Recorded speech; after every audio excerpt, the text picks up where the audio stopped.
Good evening, everyone. Good evening.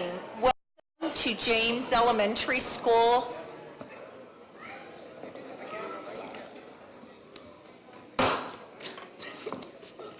The regular meeting of the Kansas City Public Schools Board of Directors of December 11th is called to order. We are very delighted to be here with you at James this evening, and so happy to see so many families and staff from our schools here, community members tonight. To begin the agenda, the secretary will please call the roll. Ms. Manser? Here. Mr. Abarca? Present. Ms. Cortez? Here. Mr. Hogan? Here. Dr. Jones? Here. Mr. Wasserstrom? Here. Ms. Wolfsey? Here. Thank you. It would now be in order to receive a motion to approve the agenda. So moved. Second. It's been moved and seconded. Is there any? I apologize. I'm going to back up. I would like to restate on the agenda and then ask you all to consider this request. I want to put forth a motion to amend the agenda and move item D1, regular business item, to B4D. So if you will take a look at your agenda, the D1 item, which is acceptance of the annual report, and that is going to be moved to the superintendent's report this evening. So moved. Thank you for that. It has been moved and seconded. Is there any debate on the motion? Hearing none, the secretary will call the roll. Ms. Manser? Yes. Mr. Abarca? Yes. Ms. Cortez? Yes. Mr. Hogan? Yes. Dr. Jones? Yes. Mr. Wasserstrom? Yes. Ms. Wolfsey? Yes. Thank you. The next item of business this evening is the welcome from the principal. Well, Good. first, hi, how are you? Good evening. Good evening. Well, first of all, let me tell you what a pleasure it is to have you here at James this evening. We're glad that you have an opportunity to experience our school and experience this part of Northeast Kansas City. So I do want to start by just letting you know that my name is David Williams, and I have the pleasure of being the principal here. This is my first year at James, and it has been an absolute pleasure to get to know not only Kansas City Public Schools, but also the staff here at our school. I want to give you just a quick history, and there we go. Just give you a real quick history about James Elementary. As many of you know, it's over a century old, and it's been a very important part of this community for a very, very long time. And that is seen every day in the rich culturalness of not only just our community, but of the students that attend James. A couple fun facts about that. We do have 2 staff members here who actually have parents or relatives that attended James Elementary. And it's been very exciting to be a part of the Facebook page and see and get messages from lots and lots of former students who oftentimes will ask questions about the school and just want to know a little bit about what does it look like inside, or do you still sing the same song? And one of the things that's really exciting about our school is we recognize that we are a part of a great community. So every morning we meet right here in our auditorium and celebrate the fact that our students are part of this community. And every day we also talk about our motto, which is, if I believe and I work hard, I will achieve. And I think that you'll see over and over again when you look at our history, when you look at our scores, our students strive for that every day. So I do want to talk just a little bit about our mission. We are very much a data-driven school. We realize the importance of being reflective on our practice and making sure that we make the right decision instructionally for our children. We also realize that over 72% of the kids that attend James Elementary are ELL students. And so that's an important part of our instruction every day. We want to make sure that the children see themselves reflected in our curriculum and in our instruction. We also want to make sure that as we instruct every day, that our children understand the importance of being biliterate. We want them to understand that they need to have a rich history with their own language.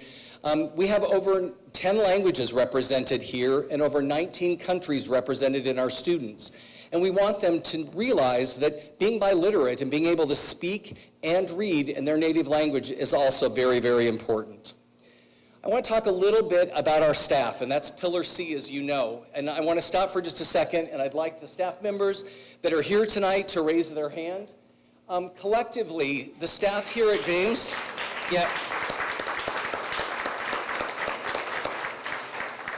collectively, there is over 500 years of experience amongst the staff here every day at the school. And of that, over 300 years of experience just happens in this building. We've got a couple of teachers that have been here for a very, very long time and are very much a part of the culture and the history. Again, collectively, it is very important that we make sure that our classrooms are prepared every day and ready to make sure that our teachers feel that they are equipped with the latest and the best in order to teach on a regular basis. The next pillar that I want to talk about is Pillar A, and I apologize for anybody that is very much about order. I wanted to do them in this order because this is the way we think about them here at the school. The second is, what do we do to provide our students very much a rigorous education on a regular basis? As I said, our students are ELL, and so that's an important aspect of what we do every day. It's also very important that we be thinking about how we engage our kids to make sure that our instruction is reflective of the society that they're actually going to grow up in and be a part of. And in many cases, that's a part of an instructional process or part of a world that we're not even aware of. The next pillar is providing a safe climate and making sure that the kids feel good about coming to school every day. We realize here at James that education isn't just about book learning. It's also about the social and emotional parts of our students.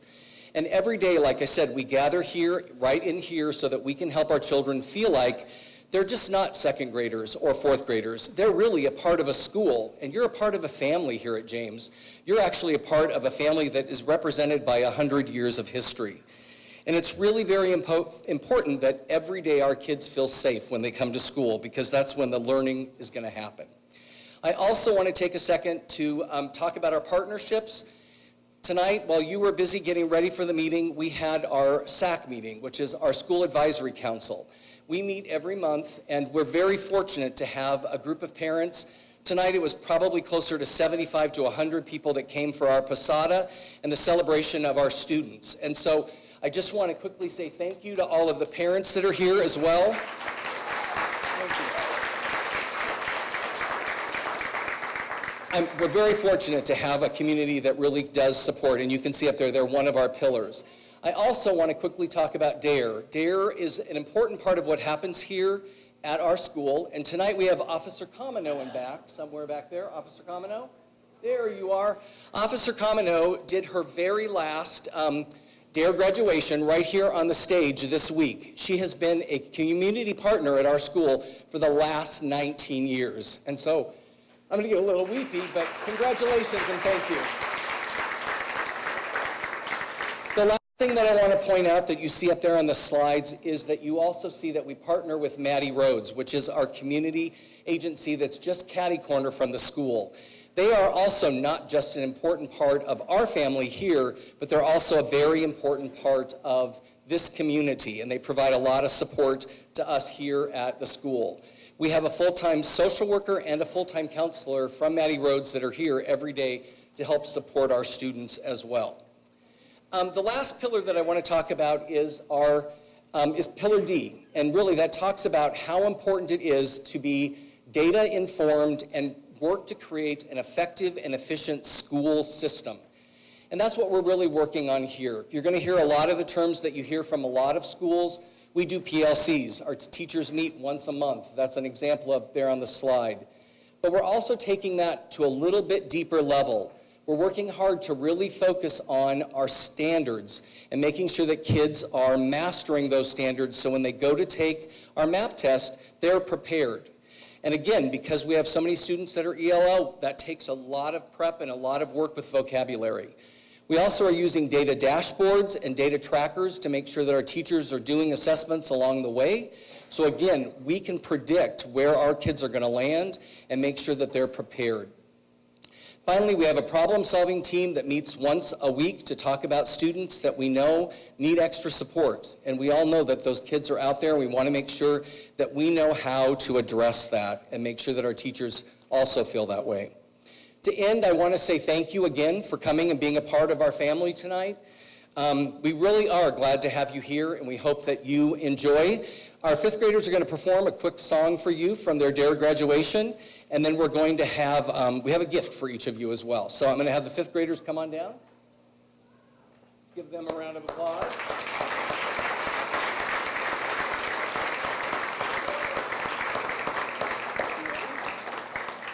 Okay, hop up on the break. There you go. Okay.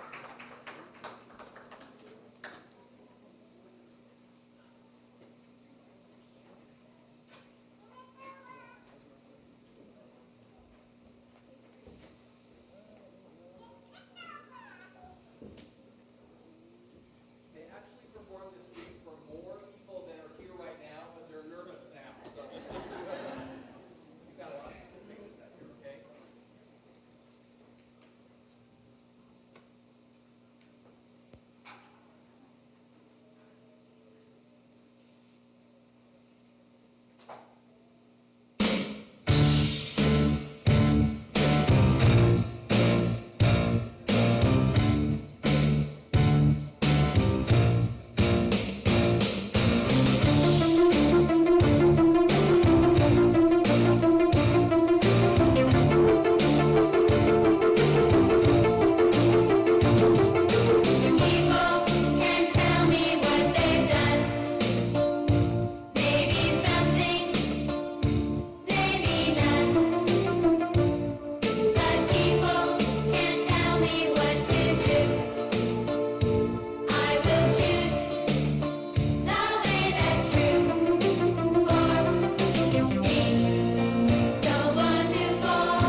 Check your attitude at the door.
Again, I want to say thank you very much. We just have a little gift for you. We hope that you now will be a part of our Hoot team right here at James Elementary. So thanks to our fifth graders. Let's give them one last round of applause. So here's my dad.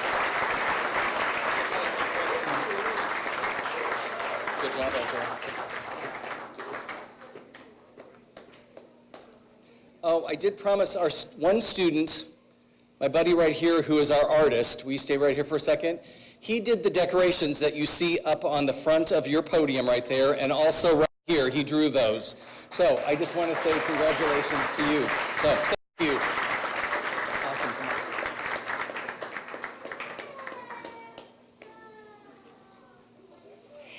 Thank you so much, students. And if you're going to give cookies, we're going to come back in January again. So thank you, Mr. Williams. Thank you to these delightful students. We love our gifts, and we will treasure these. So thank you. It's really a wonderful joy to be here with you tonight. The next item of business on our agenda is public comment. We have 3 individuals who have indicated that they wish to address the board this evening. Public comments are limited to 3 minutes per speaker. So the chair will first recognize DeMonte Rochester with the District Advisory Committee. All right. So Mr. Rochester may not be present this evening. The next individual who's requested to speak is Mr. Steve Burton, also with the District Advisory Committee. So I'm now going to invite Susan Stocking, who's my third person on the list, and I see her in the audience, so home run.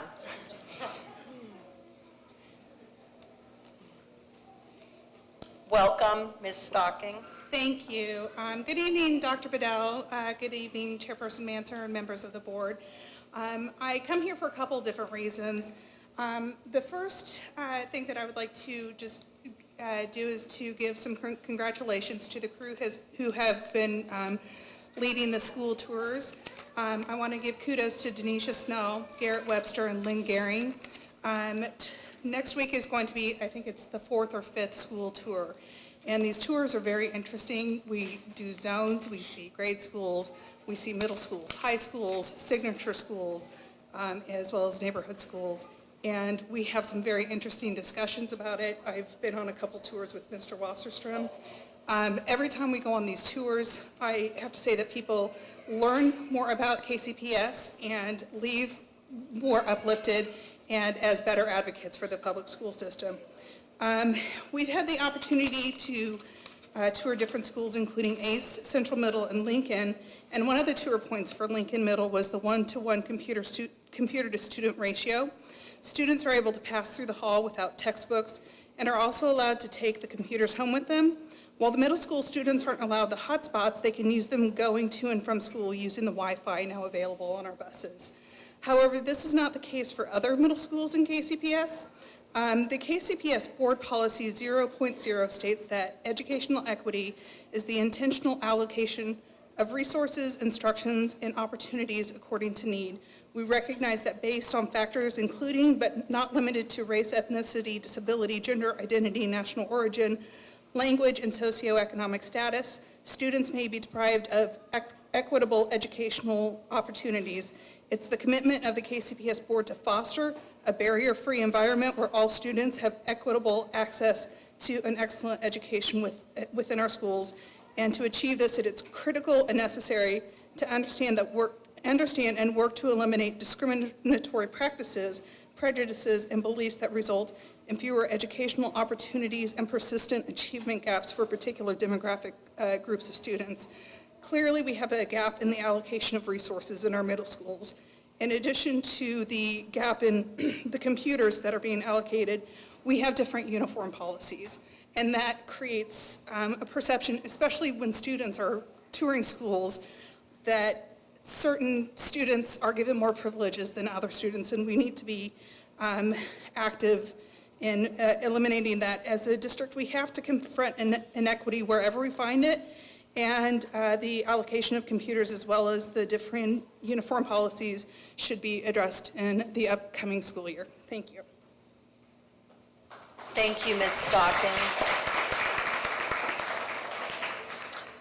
For the presentation of this evening's revenue and expenditure report, the chair recognizes Board Treasurer Manny Abarca. Nope. Yep. All right. Perfect. Don't forget, and our amazing Linda Quinley for support. All right. So moving on to the next slide. So one of the things that we want to recognize here is that we are 5/12 of the way through our fiscal year, or 42%. So as we transition to some of the following slides, you'll see percentages collected or percentages spent. So that way you have an understanding of where we should pretty much be in alignment with, is around that 42%. So on slide 2 here, one of the things that we wanted to bring your attention to is the IT network project, which is on the second column here, second set of data here, the $2,598,000. You can see that this is, we have fully spent that budget for that project. And so we wanted to denote where we are in the terms of that, that single ticket item that we had budgeted and approved earlier this year. So moving on to the third slide here. This is our revenue slide, and again, I just want to raise, you guys, okay, sorry. On the third slide here, in terms of revenues under the local portion, this is an important element that we want to continue to bring your attention to, right? So this is currently, as the board has budgeted, $156 million, which accounts for 64% of our total budget. And as of right now, the year-to-date for the current taxes is $392,000. So you'll see that offset because we get our payments after local property taxes are collected, and then we make up for it in the remainder of the year. And so since the public is here, as we go through the season of collecting our regular tax revenue, this is where that line item is that denotes how important it is to pay your taxes on time so that we can continue the general operations of our schools. Because overall, that makes for a significant portion of our total budget as we move forward. As you move on to the fourth slide here, you'll see the breakout of the other funds, both county and state. And there's nothing there that seems to be out of order. Again, you'll see on the right-hand column some of those adjustments that'll be made corrected as the budget money comes in.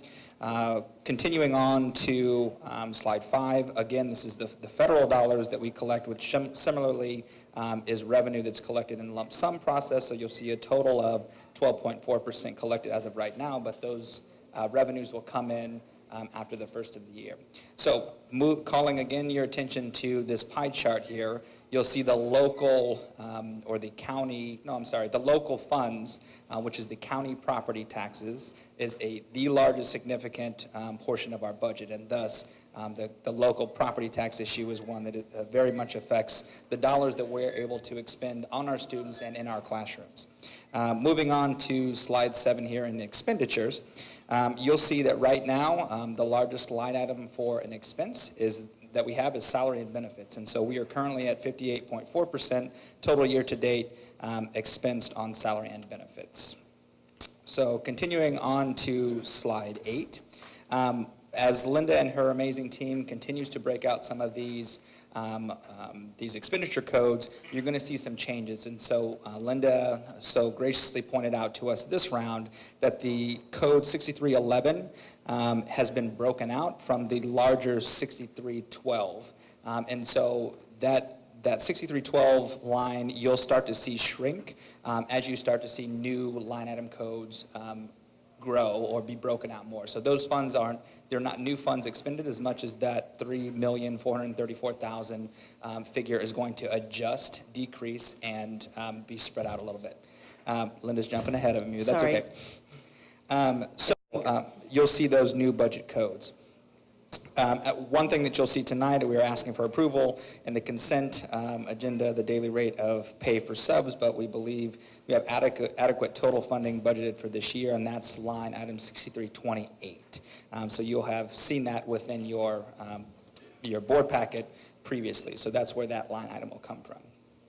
In slide 9, under supplies and materials, this is, again, another example of the part of our expanded code work that we've been doing, breaking out the supplies technology related to, or related, being broken out from the larger pot of general supplies. And so again, you'll see the general supplies amount decrease as you see new codes being added to the total budget there. So here, on the year-to-date as of 11/30/2019, going all the way down to the bottom, you'll see that the year-to-date expenditures made over revenues is negative 46, roughly $47 million, and that will be made on the positive note once we receive the funds coming in. I like it when I look at Linda's head and it's shaking correct. So again, you'll see this is the breakdown of all of our budget, the budget of where our money goes, and you'll see the largest expense here again is salary and then subsequently the benefits. And so this is directly in correlation with our staff and our teachers as other support supplies are broken out further. So in relation to how we pay for the expenditures that we have, this is the mechanism of which we cover our expenses. These are our investments. And so you'll see these dates maturing at the end of this year. That's because we are very cash poor, and these investments help us maintain our monthly income and our expenditures, and this is the revenue that curtails that. And so if there is some delay in the property tax assessment process that otherwise prevents us from normally receiving our revenues, we are going to be in a very cash poor situation because currently the average monthly expenses are $24 million, and you'll see the maturity dates on these specific investments end, and we are going to be left in a very terrible situation if we are not certain that those monies were going to come in from the county. So, any questions? If so, I direct those directly to Linda. Thank you so much, Mr. Abarca. Are there any questions? Mr. Hogan? Yeah, just one super quick question, Mr. Treasurer / Linda Quinley. On the capital outlay on the expenditure side of things, code 6544 technology software is over budget by almost $900,000. Can you just talk a little bit about that? Yeah, absolutely. We actually have been having a really rich conversation internally about this year, and as Mr. Abarca, I'm sorry, I do know your name, mentioned, the expanded DESI coding this year has caused some need for us to move monies around. In this particular case, we feel like we have inappropriately interpreted the new definition of 6544, and some items have been coded there that actually need to be coded up above in 6412. And so that's why that's over, and the other one, it also has some money that has to move. But it's all about that we dump the majority of the budget in 6411, and we have to reallocate it between those. But definitely 6544, we have a lot of items in there that next month you'll see reclassified up to 6412. She did a good job, so I'm not going to go ahead and add any value to that. Thank you. Are there any additional questions at this time? Thank you so much, Mr. Abarca. Before we move to the next item, which will be any ad hoc committee reports, in keeping with the treasurer's report, and what I appreciate about the treasurer's report and the additional insight from Linda Quinley, who's our Chief Financial Officer for the school district, is it reminds all of us the importance of having adequate revenues and timely revenues so that we can deliver programs for children and families in this school system. We know how important that is. And so there's an information that I want to make available to you this evening because it's of importance to the Kansas City Public Schools and importance to the larger community. So if you will give me a moment, I would like to address a current economic development incentive that is being considered in the city of Kansas City, Missouri. And I hope you all will pay attention to the information that's coming out about this incentive. When economic development incentives are used appropriately, Kansas City our school district and other taxing jurisdictions give up a portion of our future revenues in order to state a public benefit. And that might include affordable housing, that could include job creation, addressing food deserts, supporting small businesses, improving neighborhoods or commercial areas. When these economic development incentives are used appropriately, schools and school districts will willingly forego some revenues in the short term because it is the goal that there will be stimulation of our tax base so that we have sufficient resources to provide our students, those of you who are here this evening, children and families and community members, with the facilities, the teaching staff, and the supports that we all need to be successful. Sometimes it is the case that the use of economic development incentives in our community have a negative ability or have a negative impact on our ability to realize revenue. And that takes away from our city students. Unfortunately today, the use of incentives within Kansas City is so extensive that the Kansas City Public Schools has one of the highest levels of abated and redirected revenues of school districts across the United States. In addition, we have additional concerns that regarding the lack of transparency and accountability for some projects. Tomorrow, the Kansas City City Council will consider an incentive proposal that is causing us some concern that we want to make you aware of. Waddell & Reed, a company based in Shawnee Mission, Kansas, is seeking $62 million in state incentives and $44 million in local incentives to relocate their headquarters to downtown Kansas City. While Kansas City Public Schools sees incredible value in growing our employment base downtown and bringing new workers and new economic activity to our city, we do have concerns regarding the level of the local incentives that are being proposed for this project. Those local incentives will have a long-term impact on revenues that would be coming to the Kansas City Public Schools and other taxing jurisdictions, such as your public libraries and the city itself. Under the current proposal that will be considered tomorrow, Waddell & Reed would receive a 75% abatement of property taxes for 15 years at a value of $28 million. For our Kansas City Public Schools and for charter schools in Kansas City, the project would generate just under $5 million in revenue over the 15 years.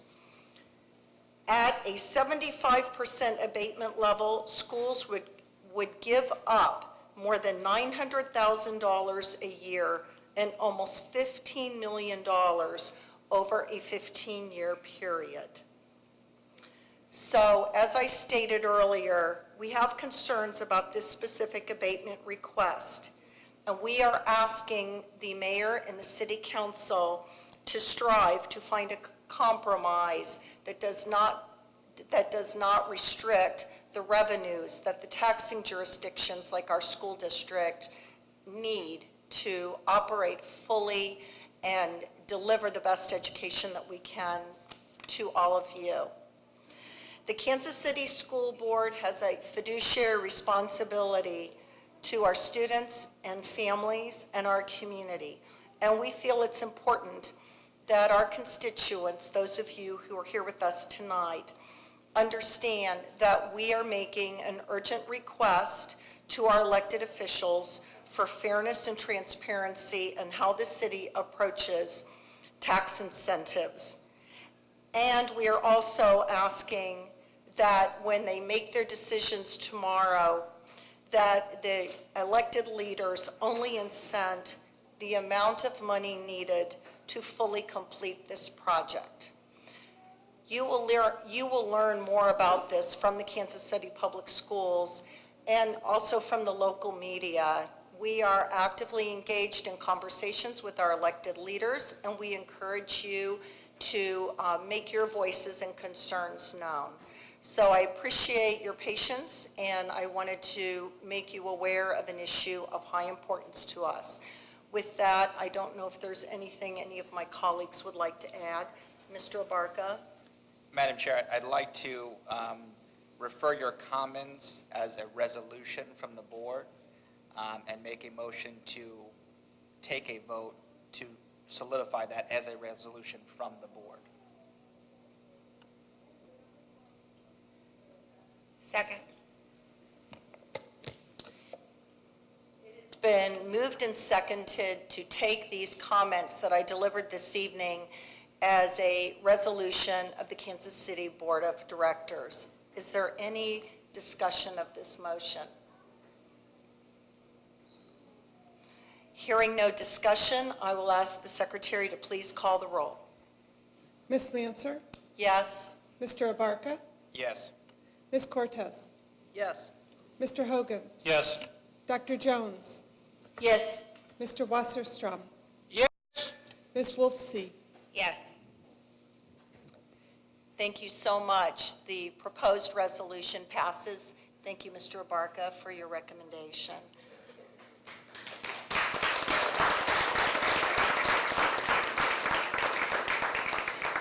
The next item on our agenda are ad hoc committee reports. Do any of the ad hoc committees wish to make a report this evening? Thank you, Madam Chair. The the Government Relations Committee had a legislative breakfast last Friday. We had approximately 43 members of the community. These are folks that are either groups, organizations that have a focus on children and families in the Kansas City public school boundaries in Kansas City, Missouri. And we had the opportunity to hear from Dr. Holiday Scott. She gave a presentation regarding our recent collaboration with the charters that we've been working on, as well as to hear the legislative priorities again, which we had presented at the last board meeting. And one of the things that we had committed, there was a lot of energy in the room, a lot of momentum. So we, as a group, had decided that we will continue to meet hopefully once during the legislative session and then once again at the end of the legislative session in order to kind of collaborate a little bit more amongst the groups where we have intersecting priorities. And one of the things that I encouraged them, we're going to create a list, an email distribution for those individuals and groups that are interested in knowing more about our legislative, the work that we do. And so if kind of following what we do cover local topics, we cover state topics, and we cover federal topics. And if this is something that is of interest to you, I would encourage you to just say, please add myself to the email distribution and email board@kcpublicschools.org if you would like to be added to that email list. And that's it. The next item of business is the report of the superintendent. The chair recognizes Superintendent Mark Bedell. Thank you, Madam Chair. We have several important items under the superintendent's report. One is the recognition of scholar superstars, terrific teammates, community champions.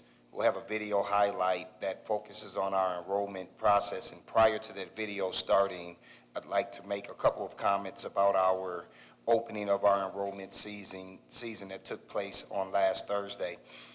Finally, we'll have a presentation on Board Policy 1.1, which is a part of our board monitoring on a monthly basis.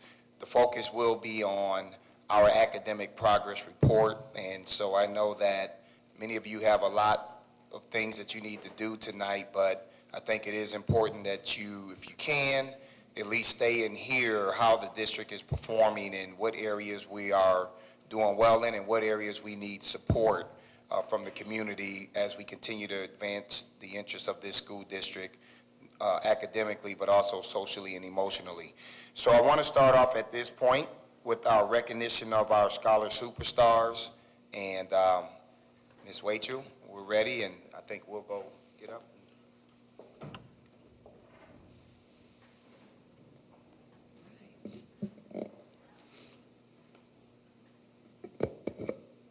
All right, good evening, everyone. My name is Kelly Wachel, and I serve KCPS as the Chief Marketing and Communications Officer for the school district. This is one of our favorite portions of the evening because we get to recognize students and teammates who are part of our community taking care of the work every day. So we're going to start with our Scholars Superstars, and we actually have a video portion. But before we get there, I'm going to call these three folks up so they can stand up here while their video plays. So can I please have Sarah come up? Nassim come up, and Brianna come up. Come on. Awesome. How are you, Sarah? Good to see you. Stand over here.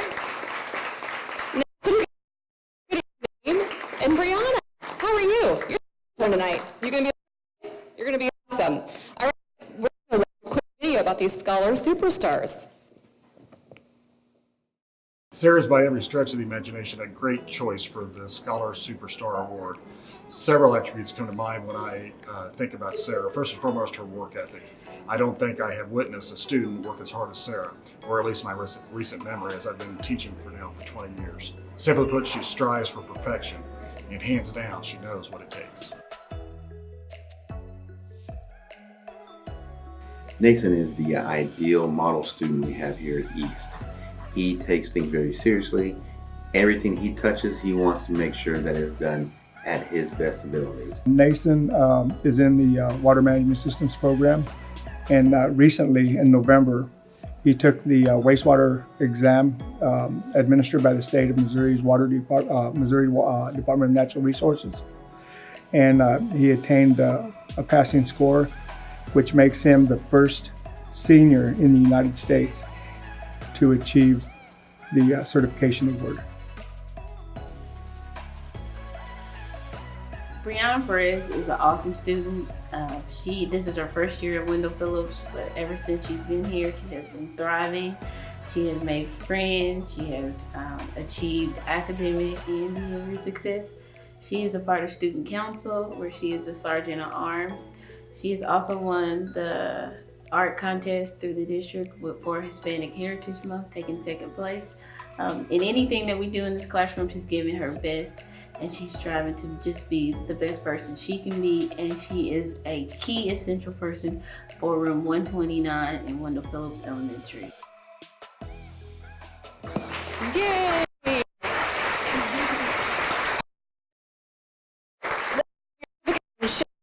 Shake your hands.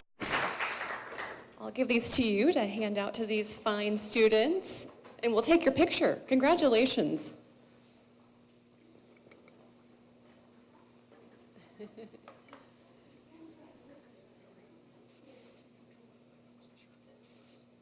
Oh, yeah.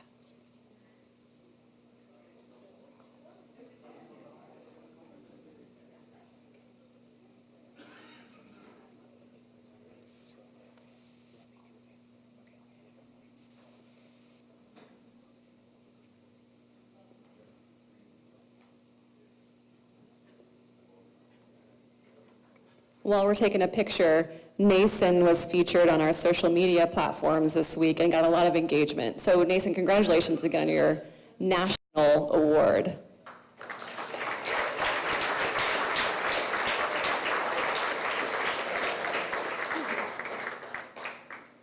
It looks like parents want some picture. Families want some pictures. Yes, but we need to get family pictures. Sarah, do you want to do one too with your family? Yeah. Sarah wants one too.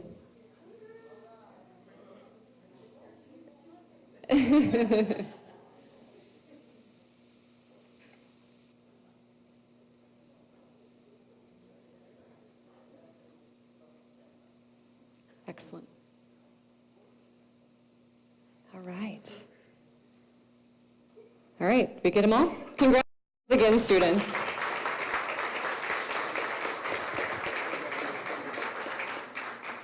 Oh, we have one more. This is exciting.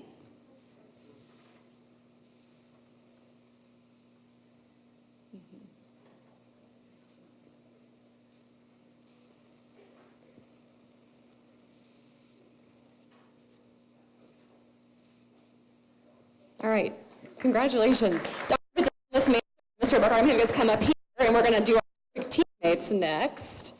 Yes, come on up here. All right, Brian, if we can advance that. There we go. I'm going too fast, I think. Am I going too fast? We need to go back one. There we go. We have a delay in the signal. We're in a new building today. Okay, here we go. So I'm going to have these terrific teammates come up. I think we have another delay. There we go. Oh my gosh. Okay. Brenda Horn. All of you folks come on up, please. Please come. I'm going to hand these to you. And we're going to start with Brenda. Hi, Lily Thornton. How are you? Good to see you. Brenda, you're here first on the stage. We're going to honor you up here on the stage with these fine folks. We can make it up there. It's up there. So I have a couple things to read about Brenda. I'm going to advance the slide here so you can see a photo of Brenda. And these terrific teammates, I'm going to read some of the nominations that folks sent in and said about them for their nominations. So we'll start with Brenda. And this is what the nominee said about Brenda Horn, Administrative Assistant to the Chief Marketing and Communications Officer. Brenda is nurturing, kind, and always has everyone's best interest at heart. There isn't a department at KCPS that she doesn't interact with, and she always does it in a friendly and professional manner. The backbone of our communications team is Brenda. Most even call her Mama Brenda. Yes, that deserves applause. Brenda is committed to the students, parents, and community of KCPS. She always goes the extra mile and does more than asked. She takes on additional responsibilities, and her extra initiative sets her apart from others on the team. She adapts to changing situations. She doesn't get stressed or complains. She remains flexible, and she is beloved by her team. Congratulations, Brenda. This is also for her. And Ray's going to take a photo real quick. Yeah, that'd be great. Where do you want to do it in front of that or in the KCPS? Perfect.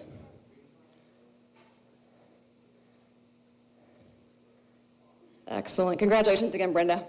We're going to help you down. There we go. All right. Brian, I'm going to have you advance it. All right. Will Thornton, come on up. How are you? Willie? We're honoring Willie Thornton today. And Willie is from Paseo Academy. He is a nominee, and this is what they had to say about Mr. Thornton. Mr. Thornton is always willing to have his students be prepared to go out into the community and perform. He represents our school and our district in a tremendous manner. He was also featured today on the KC Health Department's Twitter feed. Anybody see that video? He and his students went and did some singing for the health department and got famously broadcast across Twitter today. So conductor of his team and the students there at Paseo Academy. And again, he's a wonderful saxophone player, so I hope you get a chance to hear him sometime. He's fantastic. Congratulations, Willie. Yes. But he can also shoot that basketball. That's to note, apparently.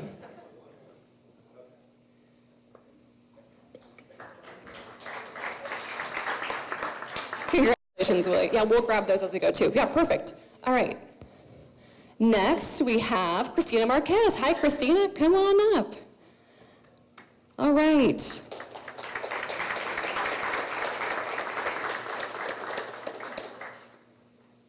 All right, Christina is a trauma-sensitive schools clinician at Northeast Middle School. This is what your nominee had to say about you, Christina.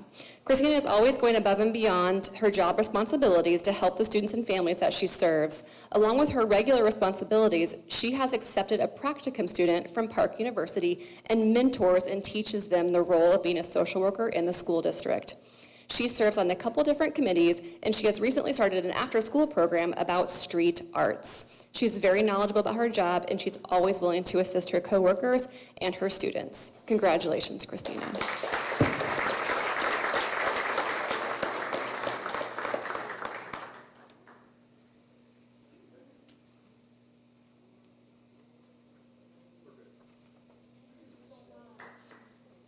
Congratulations, my dear. All right. Next, we have Julie Rogers. I don't know, is Julie here this evening? Julie's not here this evening. Okay. Julie is a teacher, and she was nominated by one of her colleagues. So we'll move on to, Philip Bailey. Is Philip here tonight? I don't see Philip either. Philip works in the maintenance department at the Board of Education in Faxon. Congratulations to Philip tonight. And last but not least, we have Miss Uli Snyder. How are you? Come on up.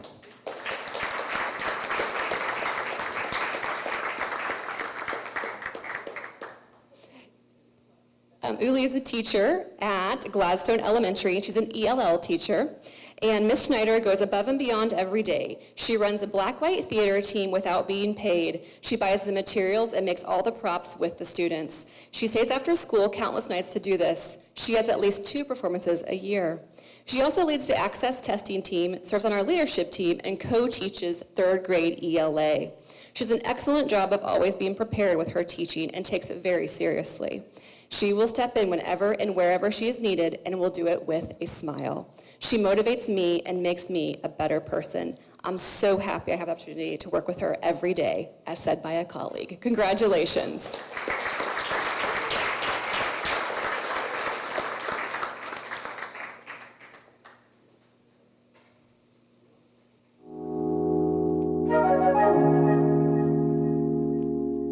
I'm Kenny Park. I teach 5th grade math and science over here at Longfellow.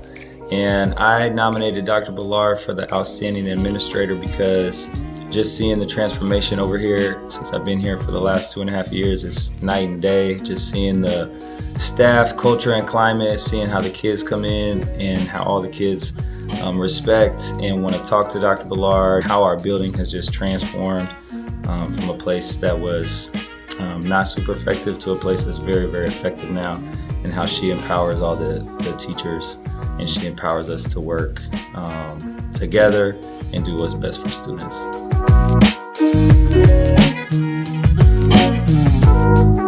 So I nominated Miss LeGrand. I'm Mrs. Sinkhorn. I'm the librarian at Wheatley and Longfellow. And I just really appreciate Miss LeGrand, the way that she talks to us, and she always has a smile on her face. She provides constructive criticism, and she just has your back, and I really appreciate that in an administrator. Hi, this is Sarah Hohenschel, the instructional coach at Gladstone, and I nominated Mrs. Carter for Outstanding Principal because she makes Gladstone a great place to be. It's warm, it's inviting, and she makes sure that the teachers are learning new things all the time, and she herself is learning new things and always pushing everybody to be better.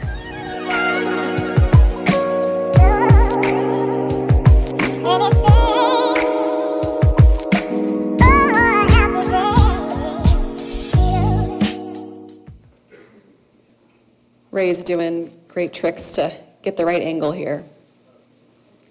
Excellent. Congratulations, ladies.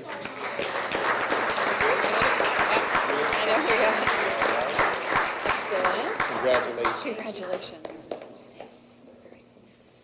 And that would be all. Dr. Bedell, you're up again for the, we have community coming up. We have community outreach. Come on, Camila. Good evening. So at Kansas City Public Schools, we know that we can't do this work alone. And tonight, we want to recognize one of our community partners. And we have a short clip to show. But first, I want to bring up Annette Campbell from Score One from Health.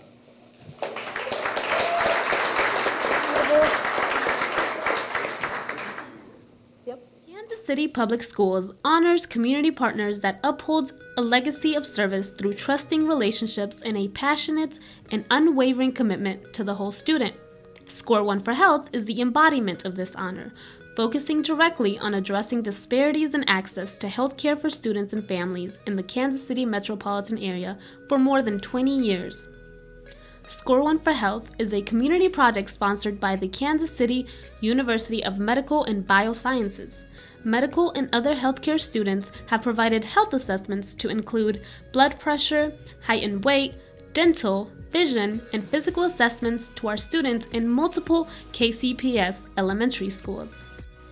Ms. Annette Campbell, and Score One for Health on behalf of Kansas City Public Schools family to include the countless administrators, teachers, students, and families that you've engaged throughout your multi-year partnership with the district. We thank you for your endless dedication and commitment.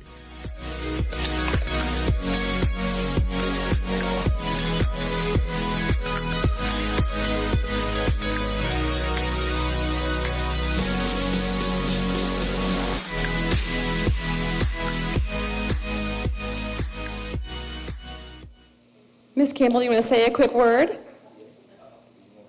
you want to say a quick word? Yes. I just was thinking and feeling what an honor it is to be a part of this school district.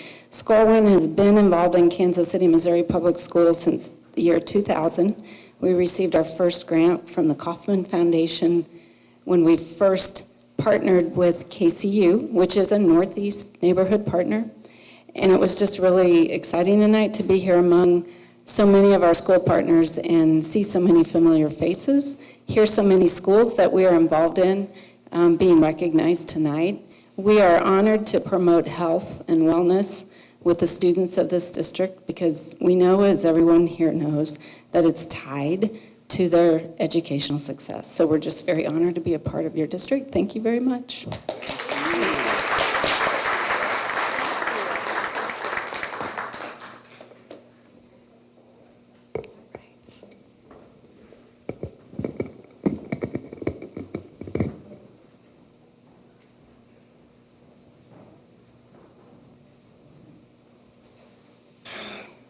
Thank you, and I want to congratulate every single individual that was honored tonight. It was something that was definitely well-deserved, and we continue to be amazed by the work that you all are doing as administrators, the products that our students are completing, and the partnerships that we've been able to form throughout this city. So we're ready to move on, and before we start the actual video, I wanted to make this quick comment. We moved to an electronic online enrollment program 2 years ago, and this is now year 3 of implementation. And we've been very pleased for the most part with how the online enrollment system has operated. It's made it a lot easier for our parents to do the enrollment from home or on their mobile devices and not have to drive up to the 2901 Truce location. However, we have had some implementation glitches.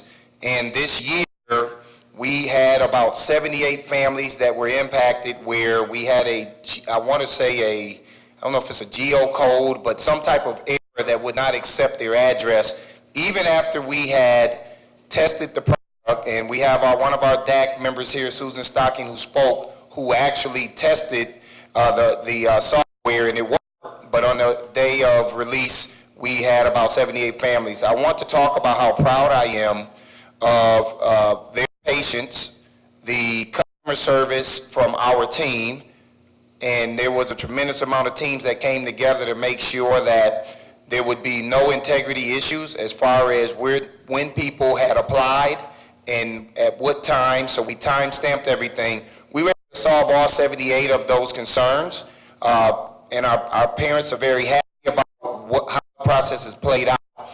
Most importantly, we were able to fix the glitch. The software company fixed the glitch the day of the issue. We've had about a 19% increase with the number of families that have enrolled compared to last year at this time, and we're extremely excited about where we're going with this online enrollment platform. So I want to make sure that I made mention of that and to thank our families for their patience and their understanding, but to most importantly congratulate our teams of people that came together within central office to solve those problems. So we're now ready for the video highlight for enrollment. Kansas City Public Schools has a world-class school for your student. On enrollkc.org, you can enroll your student in one of our signature or neighborhood schools. The themed signature programs are free of charge and open to all students that live in the KCPS boundaries. We have programs that are only found in the Kansas City Public Schools. That's right, we have the one and only Fine and Performing Arts program in Kansas City, and it's offered to 7th through 12th graders.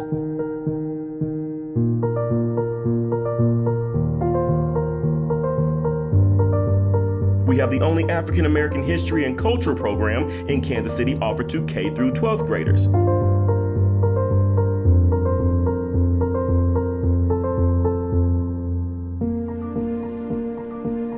We have the only bilingual Spanish and English program in KC offered to K through 6th graders.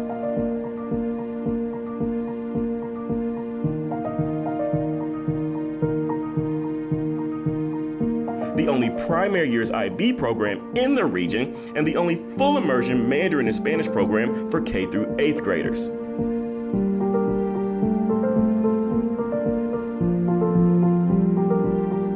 The only Montessori programs in Kansas City that serves 3-year-olds all the way to the 6th grade. And of course, we have the one and only top high school in the state of Missouri, Lincoln College Preparatory Academy.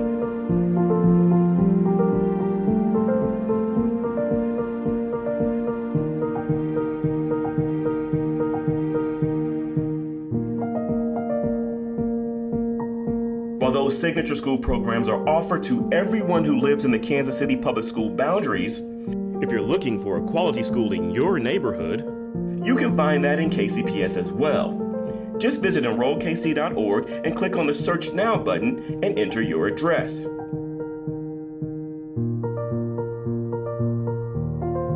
Depending on where you live, this system will direct you to one of our 4 neighborhood school feeder zones. Each zone includes one of our historic high schools: Northeast, East, Central, and Southeast. All serve 9th through 12th graders. 7th and 8th graders from our newly renovated middle schools, Central and Northeast, feed into those high schools. KCPS also has 18 elementary schools that are strategically located near your home. Many of those include pre-K for 3- and 4-year-olds. If you have any questions, please do not hesitate to visit the enrollment office at 2901 Truce Avenue or call 816-418-7505.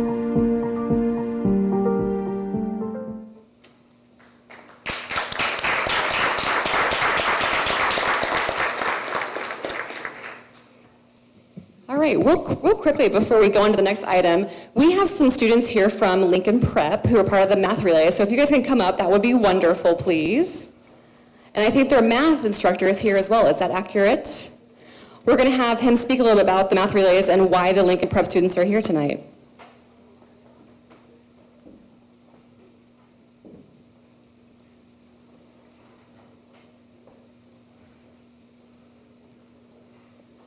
Can you tell us why you're here tonight, as far as being recognized for the math relays?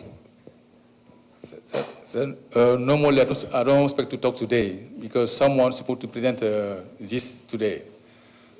But my name is Michel Jagana from Lincoln Prep.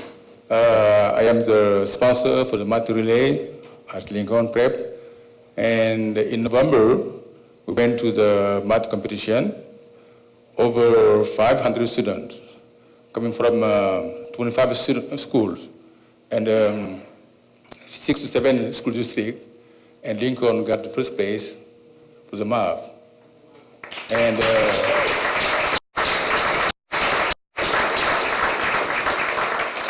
first place and more than 60 medals for the all students, depending the categories that they are competing. And we came here today to, yeah, thank you.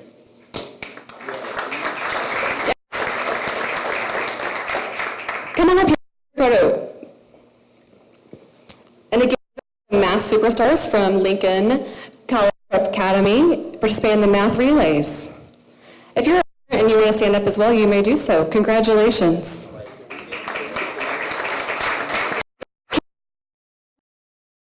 You're in. Augustus Thomas, 11th grade. Edwin Lopez, 12th grade. Hi, I'm Sasha Vigers. I'm a senior. Karis Cannon, 9th grade.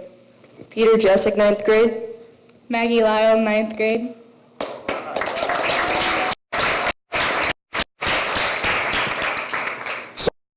Ooh, I'm sorry. What I will say to each of you, we will make sure at the next On the Road board meeting, you have to come back so we can make sure that we properly give you your awards and acknowledgments. But you're here tonight, and we want to make sure that we honor the sacrifice and the time that you've all taken out to come here.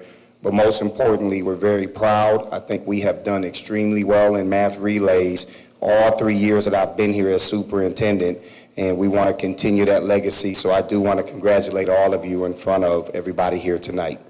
Thank you so much, Sid. Thank you for coming out on a busy night. You're amazing. I never want to be up against you in any kind of competition, just saying. But thank you so much for coming this evening. And Mr. Giagano, I appreciate the work you do. I have known you for many years, and you taught some of my own children. So thank you for leading these young people.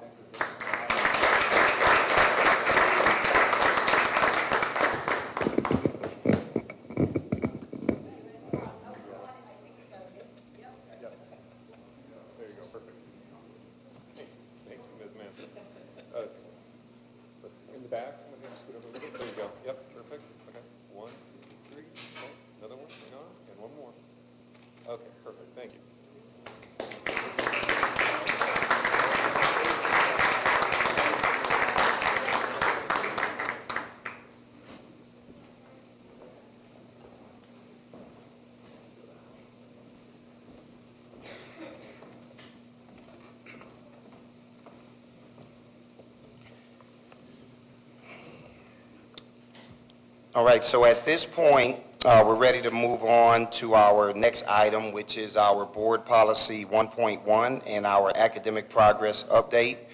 Before I bring up Mr. Jerome Williams and Dr. Shepard to conduct this presentation, a couple of things that I wanted to share with members in the audience. This school district has worked extremely hard to make the type of progress that we've been making. We've been very intentional around having this razor-sharp focus on teaching and learning. We've revamped our curriculum. We've worked with our board to look at our equity funding model so that we can provide more support for schools that need the additional supports. We've hired interventionists.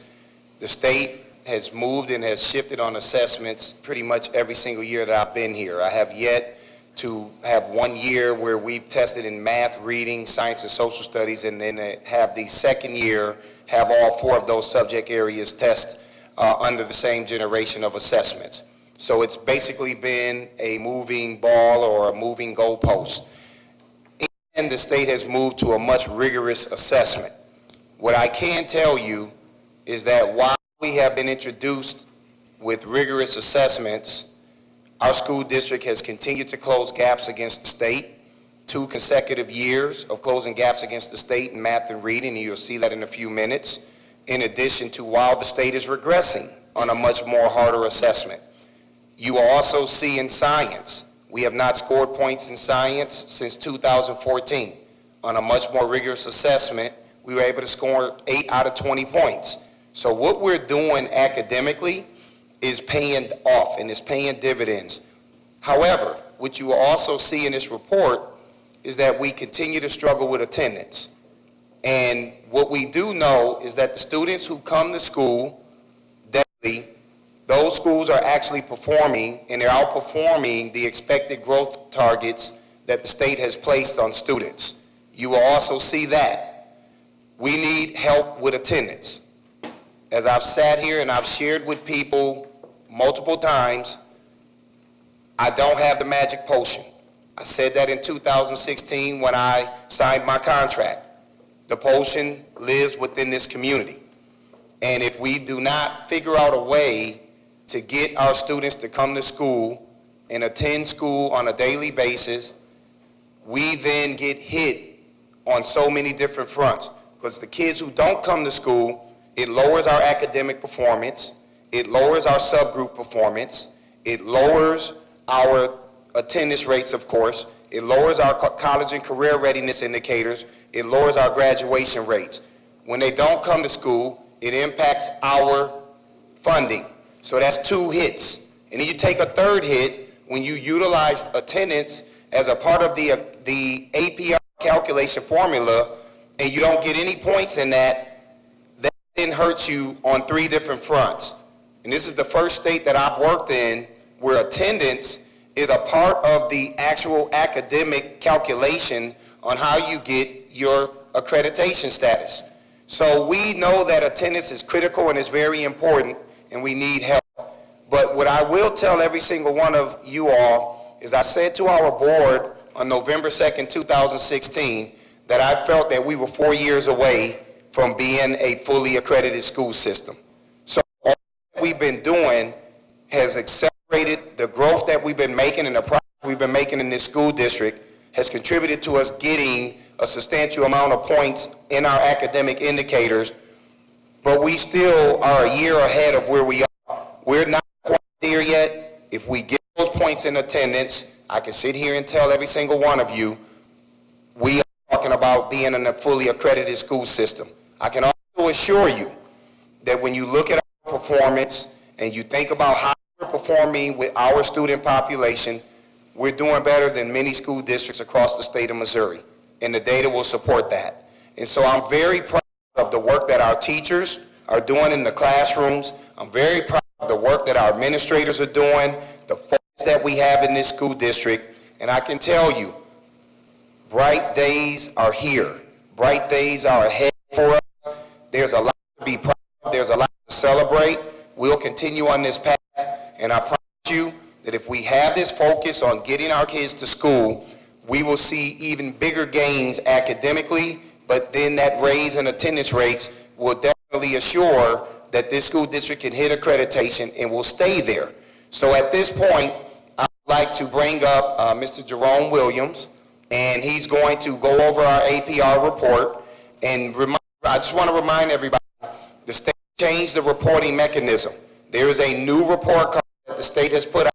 We have to request our APR report, and the reason why is because we want to make sure that as a district, we're being extremely transparent with you all about where we are, what's working, and where we need help.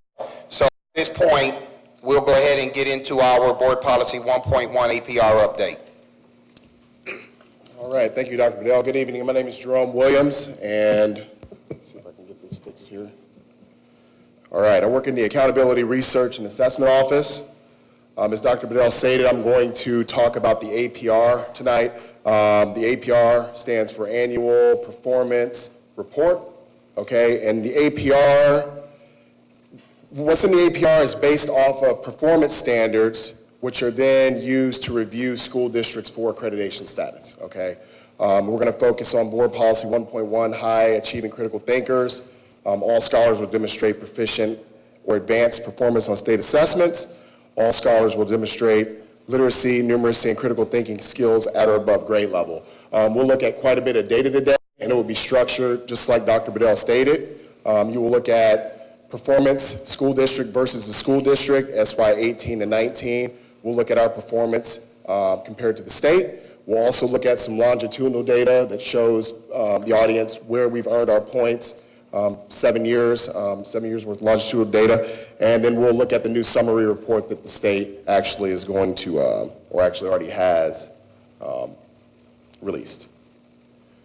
So what we're looking at right here, KCPS 2018 versus 2019 APR points. You'll notice there that it says SY 2019 APR points will not be officially released. As Dr. Bedell stated, and I can appreciate being a former athlete, it's hard to know whether or not you're winning the game if you don't know the score, right? So we need to know exactly where we're at so that we can know what we need to do to move forward. The first column on the left is going to be those standards that I was talking about. 1 would be academic achievement, 2 is your subgroup achievement, 3.1.3 CCR, which is college and career readiness assessments, 3.4 advanced placement, 3.5.6 would be your post-secondary placement, 4 attendance, 5 graduation rate. So 2018 is the second column over, and that shows where the points were earned in 2018. If you go all the way down the table, you'll see that KCPS received, my contacts are messing me up, 99.5 for a total of 82.9% of total points earned. In 19, we were at 85, which is a total of 65.4. Anything that you see On the right in green would be areas that we've improved. Anything in red would be areas that we did not. Yellow would be flat. NA means that for social studies specifically, 2019 was a field test, so there will be no points assigned for that particular assessment. Important to note with attendance, we're really looking for that 70% mark, right? So to Dr. Bedell's point about attendance and getting kids to school and making sure that we're all on the same page, if we earn 6 points there, that's 91. 91 divided by 130 is 70%, okay? So attendance matters critically in this game that we're playing. I would also like to highlight mathematics. So mathematics, whereas we did see an increase from 18 to 19 in our MPI, we are still at the floor level for math. So we're only receiving growth points for this particular school year, or last year. The table you're looking at now is going to be KCPS versus the state, 2018 to 19. And again, you know, we're looking at 18 to 19 because that's more of an apples to apples comparison. The ELA and the math tests have been the same for those 2 years. It's hard to go back to 17 with math because Algebra 1 was omitted. With ELA, you had English 10 was omitted, right? So for 18, 19, we're comparing apples to apples. And you'll see that whereas the state has regressed or declined in ELA and math, KCPS has not. We actually have seen an increase in our MPI in ELA and math, and we've also seen that same increase in the percentage of kids that are performing at the proficient or advanced level.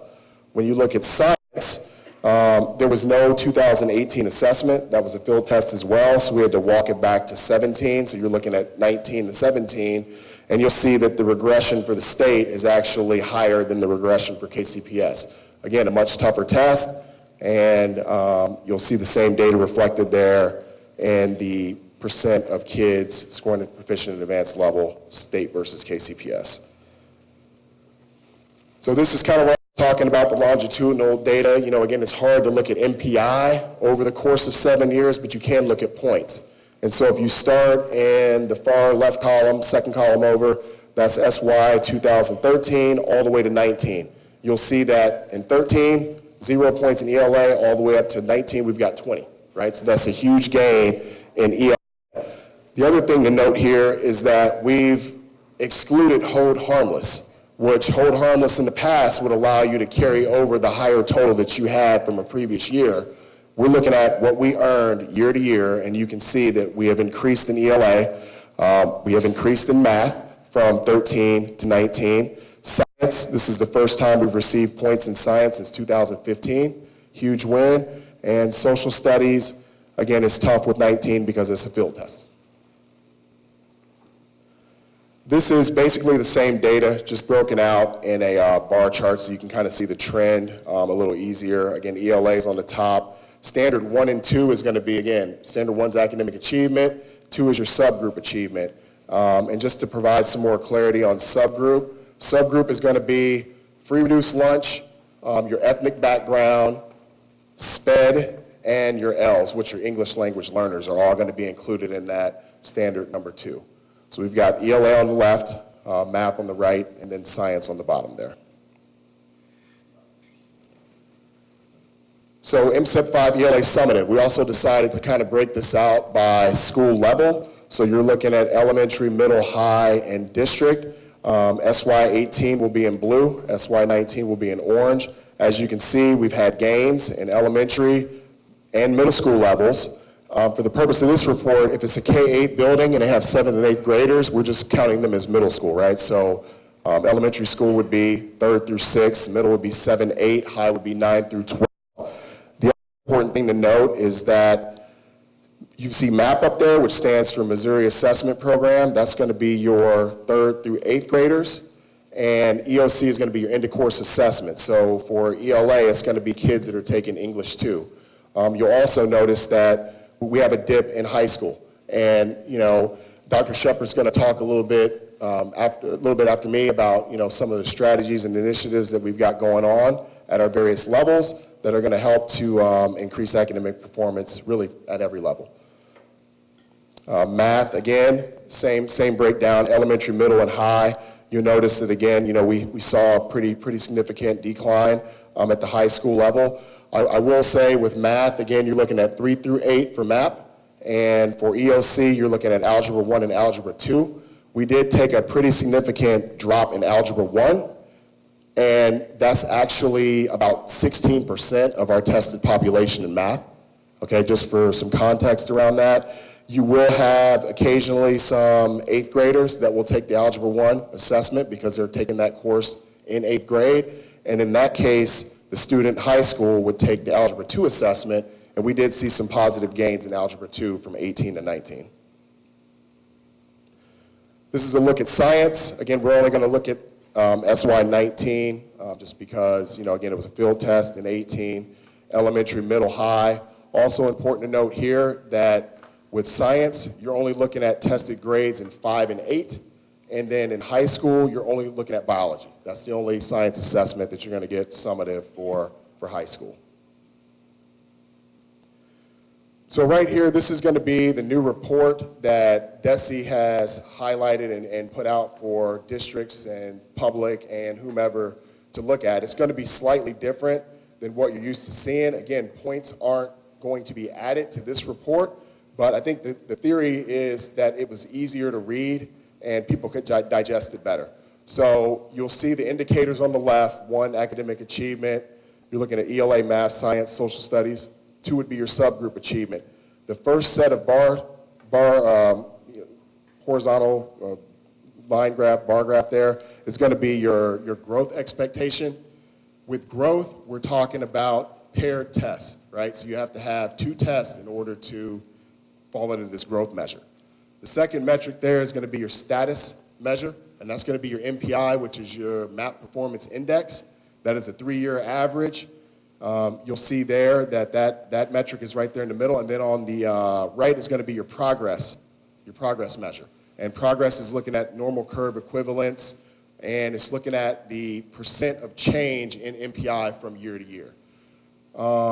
They've done a good job here of telling you exactly where we're at. So for ELA, you'll see with growth, we're exceeding.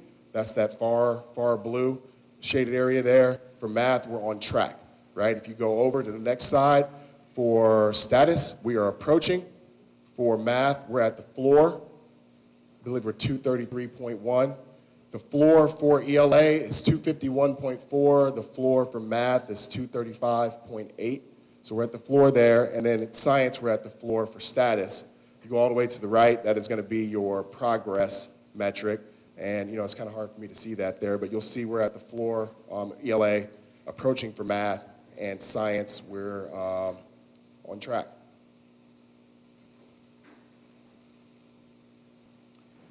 This slide here is talking about college and career readiness. Standard 3 is the very first CCR that we're looking at. That's going to be assessments that students take. It's going to be your ASVAB, your ACT, your work keys, assessments like that. And the number that you're seeing in the bar chart there is 44. That's a percentage, 44.2%. We are clearly in the approaching category there. We feel like we've identified some things that we can do to increase that moving forward, and we feel real good about where we're going to be next year when we're talking about CCR assessments. Number 4 is going to be your advanced placement. That's going to be your IRCs, your IB, your AP, your dual credit, your dual enrollment, and then the exams that come with that. Again, we've identified some areas that we feel like we can create some really strong gains in that area. We're working very closely with CTE, and we're going to really push these IRCs and make sure that our kids are walking out college and career ready with that industry recognized credential. 5, 6 is going to be your post-secondary placement.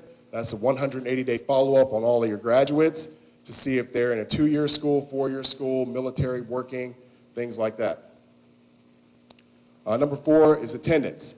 You can see by this summary that we are clearly in the floor in attendance. We're 79.3 with attendance. So, we've got to do a better job of getting our kids to school, and that is a community effort. It truly is. Mr. Williams, what do we need in attendance in order to be able to accrue points?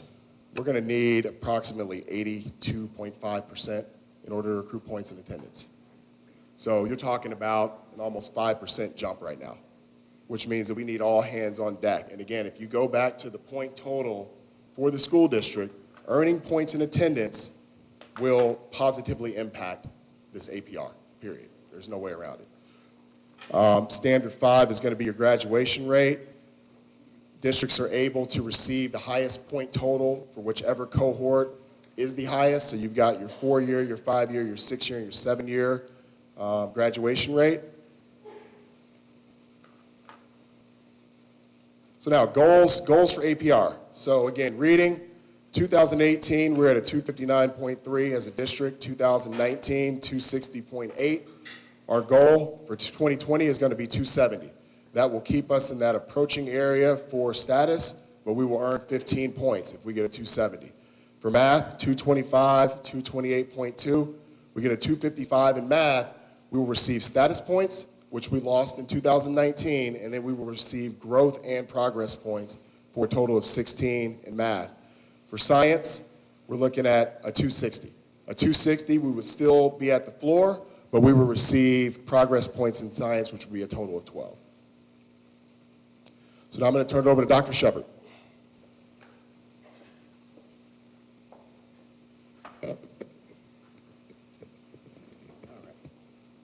So you've heard all of our data around how we've performed, and what I want to share with you this evening is the things that we have in place so that we can continue to improve our performance.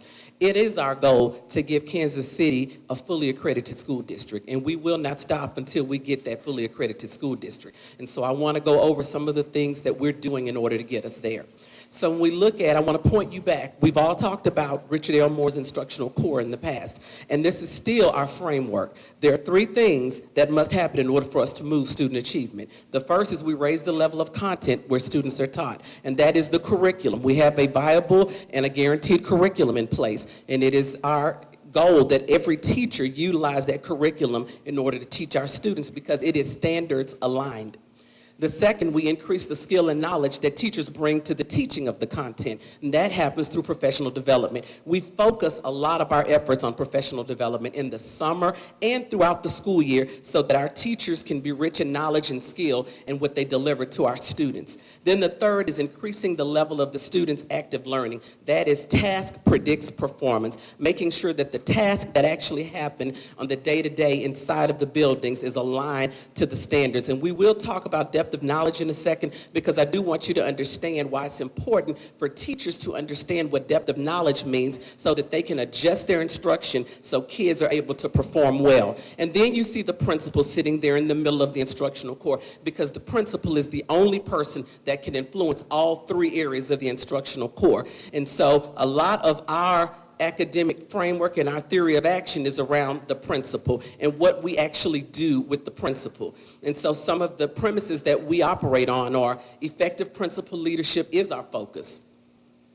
Curriculum instruction and professional development serve as a support to schools and principals. So we have a nice and robust curriculum team, and they are support people to our teachers and to our principals. School leadership is responsible for growing principals and holding them accountable for student achievement. As you saw back here, the principal is the only one who can be responsible and who can actually drive all 3 of these areas. And so the principals are then held responsible and accountable for student outcomes.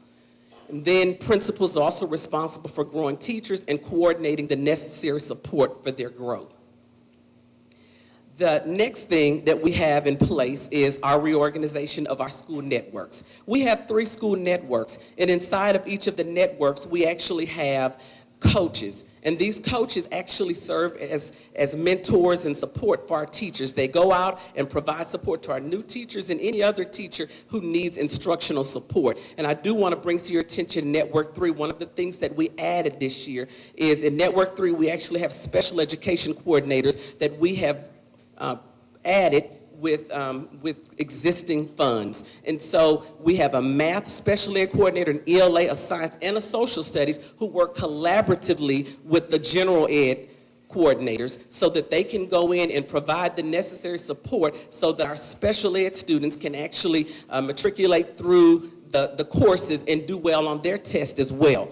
And most of our special needs students actually take the regular MAP test. There are two different MAP tests. There's MAP A, which is an accommodated version, and there's the regular MAP, which is the one that's unaccommodated, and it's a regular test. Most of our special ed students fall under the MAP test. They do not take MAP A. And so we need them to be taught grade level standards and using our curriculum. And that's the reason why we added these 4, so that they could go in and provide support for every teacher in the building to provide that on grade level support and teaching and instruction for all of our students. Some of the things that we're doing in order to reach full accreditation in elementary reading, looking at some of our strategies, and there are several here, so I won't read all of them for the sake of time. However, looking at expansion of our phonics resource, which is Pathways, we've expanded it from grades K through 2 to grades K through 3, so that we can make sure that our kids have a firm phonics foundation. And we know there's all kind of research that shows phonics is the best foundation for a student in order for them to be able to read, to decode, and encode. Continued implementation of balanced literacy. We make sure that all of our teachers understand balanced literacy and all the components of balanced literacy so that our kids can write and read. And we do that not just in K through 8, but we also do that with our high school students. And then, of course, we have our reading interventionists at all of our Tier 2 and Tier 3 schools, which actually, based on the data that we got last year, proved to be very effective. And then iReady is continuing to be our resource that we use to drive our intervention instruction. Our secondary ELA strategies, one of the things that we found last year was that our secondary students must be able to write. That is critical on every MAP test. They must be able to write. So there's on-demand writing that they have to practice. And so what we do is we've inserted on-demand writing for grades 7 through 12 in every unit, so that our students can have that opportunity to practice on-demand writing. Then we provide specific mini assessments. I think you heard from Mr. Williams when he got up here that his teachers provide mini assessments to their students so that they can know real time where they are as far as how they're mastering the material that's being taught. And so we've inserted those into the curriculum after every standard so that teachers can have something to assess kids to determine whether or not the students actually have it. And if they don't have it, then they stop at that time and provide intervention. And then we have a balanced focus to both literary and informational text. Our kids like literary text, that's fictional. But when you start thinking about expository text, which is informational, they struggle. And so we have balanced our curriculum such that kids get a little of literary and they get informational text. And then we focus on vocabulary. Here is a chart with depth of knowledge, and I wanted to bring that to your attention because you will probably hear a lot about DOK, because for every standard, there is what we call item specifications. The standards tell us at what level, the item specifications tell us at what level the standard will be tested. Will it be a DOK 1, a 2, or a 3? Why is that important? Because if I'm a teacher, we must practice in the manner that we're going to play. If we're going to play football, we cannot throw a baseball. We've got to do whatever it is, look at how the kid is going to be assessed. And so looking at this chart, this is an English language arts chart. You look at depth of knowledge level 1, it's all recall from text. What did the text say where did the text say Johnny lived? Okay, that's what we call a depth of knowledge level 1 question. However, kids are never tested on level 1. And that's why it's important for us to make sure that we have our teachers to understand how to go up this depth of knowledge chart. When you get to depth of knowledge 3 there, you start to see that you're determining the author's purpose. These are things that are not in the text, but that you have to infer from reading the text. And so that is the reason why this chart is very important, because our teachers actually have to know how to adjust their instruction based on how the test is going, how the kids are going to be tested. Then elementary math strategies. We have lots here, but a couple that I will bring to your attention. Daily formative assessments through Envision 2.0. We adopted Envision 2.0 a couple of years ago based on feedback from all of our teachers. It was one of our unanimous choices here. I don't think it was unanimous, but it was pretty close to unanimous. And it provides daily formative assessments, again, so teachers can know, I'm teaching, but do my children understand it? Are they learning it? And then we're introducing concepts through what we call the CPA method. That's concrete, pictorial, and abstract. We introduce it first concretely, then pictorially, and then we take away those scaffolds and supports, and then it's abstract. We have math interventionists for K2 and tiers 2 and 3, and then of course we use iReady and all of the other things on there. And what you see is just an example of our math task menu that a lot of our teachers are using. And then I've taken a picture there of an interventionist actually utilizing all of the information that she has in the data to provide individualized support for all of our students. Secondary math strategies, as you saw earlier in the presentation, this is where we are struggling at the secondary level in Algebra 1 at our high schools. So we are focusing on Algebra 1 this year. What we noticed is every year we get a string of new teachers in Algebra 1.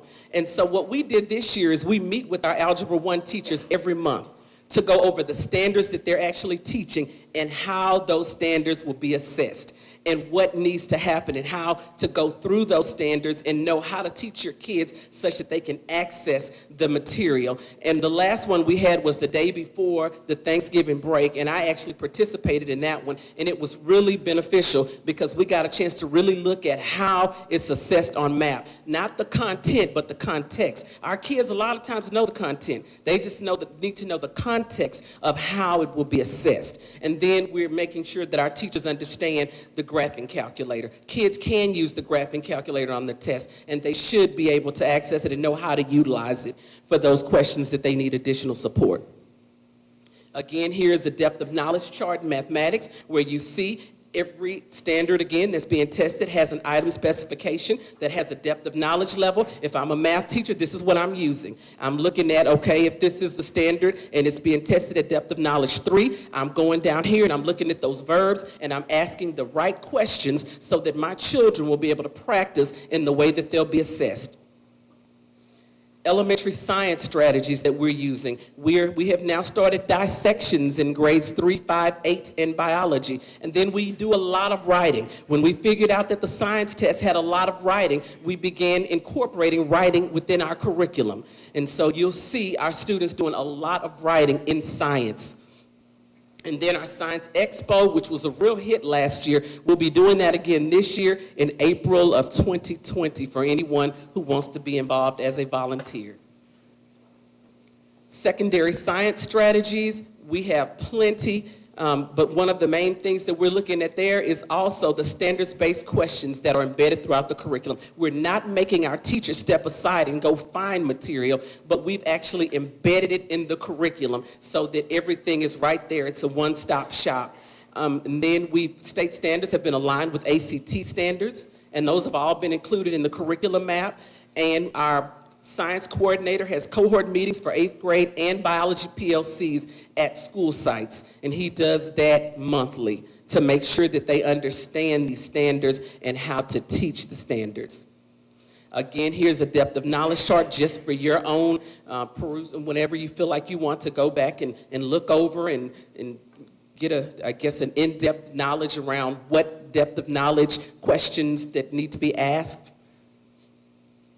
Secondary social studies strategies, adoption of Discovery Ed, which has been very meaningful for us. I do want to tell you that this will be the first year that we will actually have a new standards-based test in social studies. We did not have one last year. It was a field test. So this will be our actual first year getting a social studies standards-based test under the new standards. We do have a new curriculum that's aligned to the standards, and we are testing that curriculum as we move forward. And we do have item specifications, but we won't know for certain how well aligned our curriculum is until we get scores. And then we'll be able to see, do we need to make adjustments or do we need to move forward? And again, this is just for you when you have when you feel like you want to go back and look over this depth of knowledge chart and any questions you may have, we're willing to answer. How do we support our teachers? We have Wednesday professional development, 75 minutes, and that's 3 Wednesdays a month, and we have one Flex Wednesday. On that Flex Wednesday, our teachers can come and get support in any area that they want. That's classroom management, that's content, that's instruction, that's whatever they need. They are invited, and our curriculum coordinators are available to provide them that layer of support. We have a new classroom management module that now our teachers can access if you're feeling like you need additional support in classroom management, and it is paid. And they can do it from the comfort of their own home, because these, again, are modules. We have network support and coaching. You see there's a network meeting and there's a network agenda where we meet and we talk about every school every month, and we talk about every classroom so that we can know that we're providing the proper support on every level for each teacher. Principal feedback through the use of TNTP walkthrough tool. We are making adjustments to that, and we have made some adjustments to that based on feedback from principals and based on feedback from teachers, but we do believe that it is a principal's responsibility to conduct walkthroughs and to provide feedback to teachers, and this is our medium for them to do that. Professional learning communities, we're continuing with that. That's the collaboration that teachers have in order to strengthen their skills and to talk about the work that we're doing every day and share instructional strategies. And then when we think about how we're going to move our college and career readiness indicator, you saw that we got 6 points this year versus the 7.5. So we're being very intentional about getting those 7.5 points again. So we have been meeting as a team, and we do have a college and career readiness theory of action here that I think I've shared with you before. And when you look at this chart, approaching is at 6 points, and that would be below 40%. On track would give us 7.5 points, meaning we need to be above 40%. So what we're doing is we're planning to get above 40% so that we can end up back in the 7.5 range again. And we've had several meetings, and the topics that we've discussed are duties and responsibility, goals. Every division has had to set goals. How are we actually going to move this so that we can get more points, so that we can be on track and make sure that our kids are accessing college and career readiness indicators? And then the strategies regarding AP, dual credit and IB. We've actually added some dual credit for next semester, and we're actually inviting children over to MCC after school. We have some after school opportunities for them. And then ASVAB, ACT, and AccuPlacer, we are about to start working with our 10th graders on the AccuPlacer so that they can access dual credit next school year. And then lastly, in order to continue increasing our graduation rate, we have a graduation PLC, and the goal of that PLC is to increase the KCPS graduation rate by strategic monitoring of data points of both schools and individual students. And there's several people that are on that, several teams that are on that committee in addition to high school principals. And they meet regularly to go over student by student what it is that needs to happen in order for this student to be prepared for graduation. What do we need to do? Has he or she had all of their college and career readiness tests? Have they had an opportunity to be in an AP or a dual credit class? Or what are some things that they need in order to graduate? And this is the current process that we're using. And right now we're at the point where we're analyzing the needs of individual students in order to meet the overall goals. And so, our goal is, our graduation rate this year was 71%, and our goal is to raise it, to continue to raise it until eventually it gets to 100% where we can graduate everyone. And so this is just our way of meeting and collaborating to provide support for students so that they can graduate. And that is it for this, and any questions? Thank you. That was really thorough. I really appreciate it. I have a couple of questions I can kick off. All right. There's several things that are on my mind, and one of them is just, expression of appreciation, because I know one of the things that's been happening in Kansas City Public Schools over the last 3 years is developing the structures, laying the groundwork for the framework, making sure, okay, is the curriculum right? Is it aligned? Do we have assessments that can provide real-time information? Do we have principals who are equipped and feel confident in doing the classroom coaching and observations? Are we using the feedback? So as you're walking through this, I can really see the structure, but I'm also still struck by as the test becomes more rigorous every time, and it does, which is why you see the state experiencing decline in the score, I can really hear from you, Dr. Shepard, the need for increase in higher level reading and increase in more higher level or complex writing and intensity in those areas. And so I'm just trying to think about how are you guiding teachers to organize their class period and their day? I mean, what are the things that trigger them so that they are swapping out sort of the depth of knowledge at the low level types of writing assignments or writing prompts to get them to that higher level? Even if it's a struggle for the student, it's be kind of like me suddenly deciding I'm going to play basketball against this guy. I'm going to have a hard time, right? But I'm going to have to practice and I'm going to have to raise my challenge over and over again. And so how are you helping teachers understand the best way to organize the delivery? Well, there are a couple of ways. We have lots of professional development on balanced literacy. Balanced literacy is the structure that we desire to see in all of our ELA classrooms. And there's a scaffold in that. And we teach teachers how to scaffold because you've got to start kids where they are. And that is what the small group lessons within our balanced literacy framework does. It looks at where the kid is and it groups them so that you can move that kid forward. We know that all of them aren't going to move at the same time, but we do want all of them to have some type of growth in that process. And so we provide tons of professional development. We even have a framework that we've actually given to teachers so that as they plan, because a lot of this is about planning, and it is about making sure that you plan well for all of the different components of balanced literacy, but the most critical is the guided reading group, making sure that as the children are with the teacher knows exactly what they need, which is why we have some of the assessments that we have. They give us information about the kid, and so then we're able to provide that support that that kid needs while we have them in the small group and the other children at the other stations, which may be a writing station.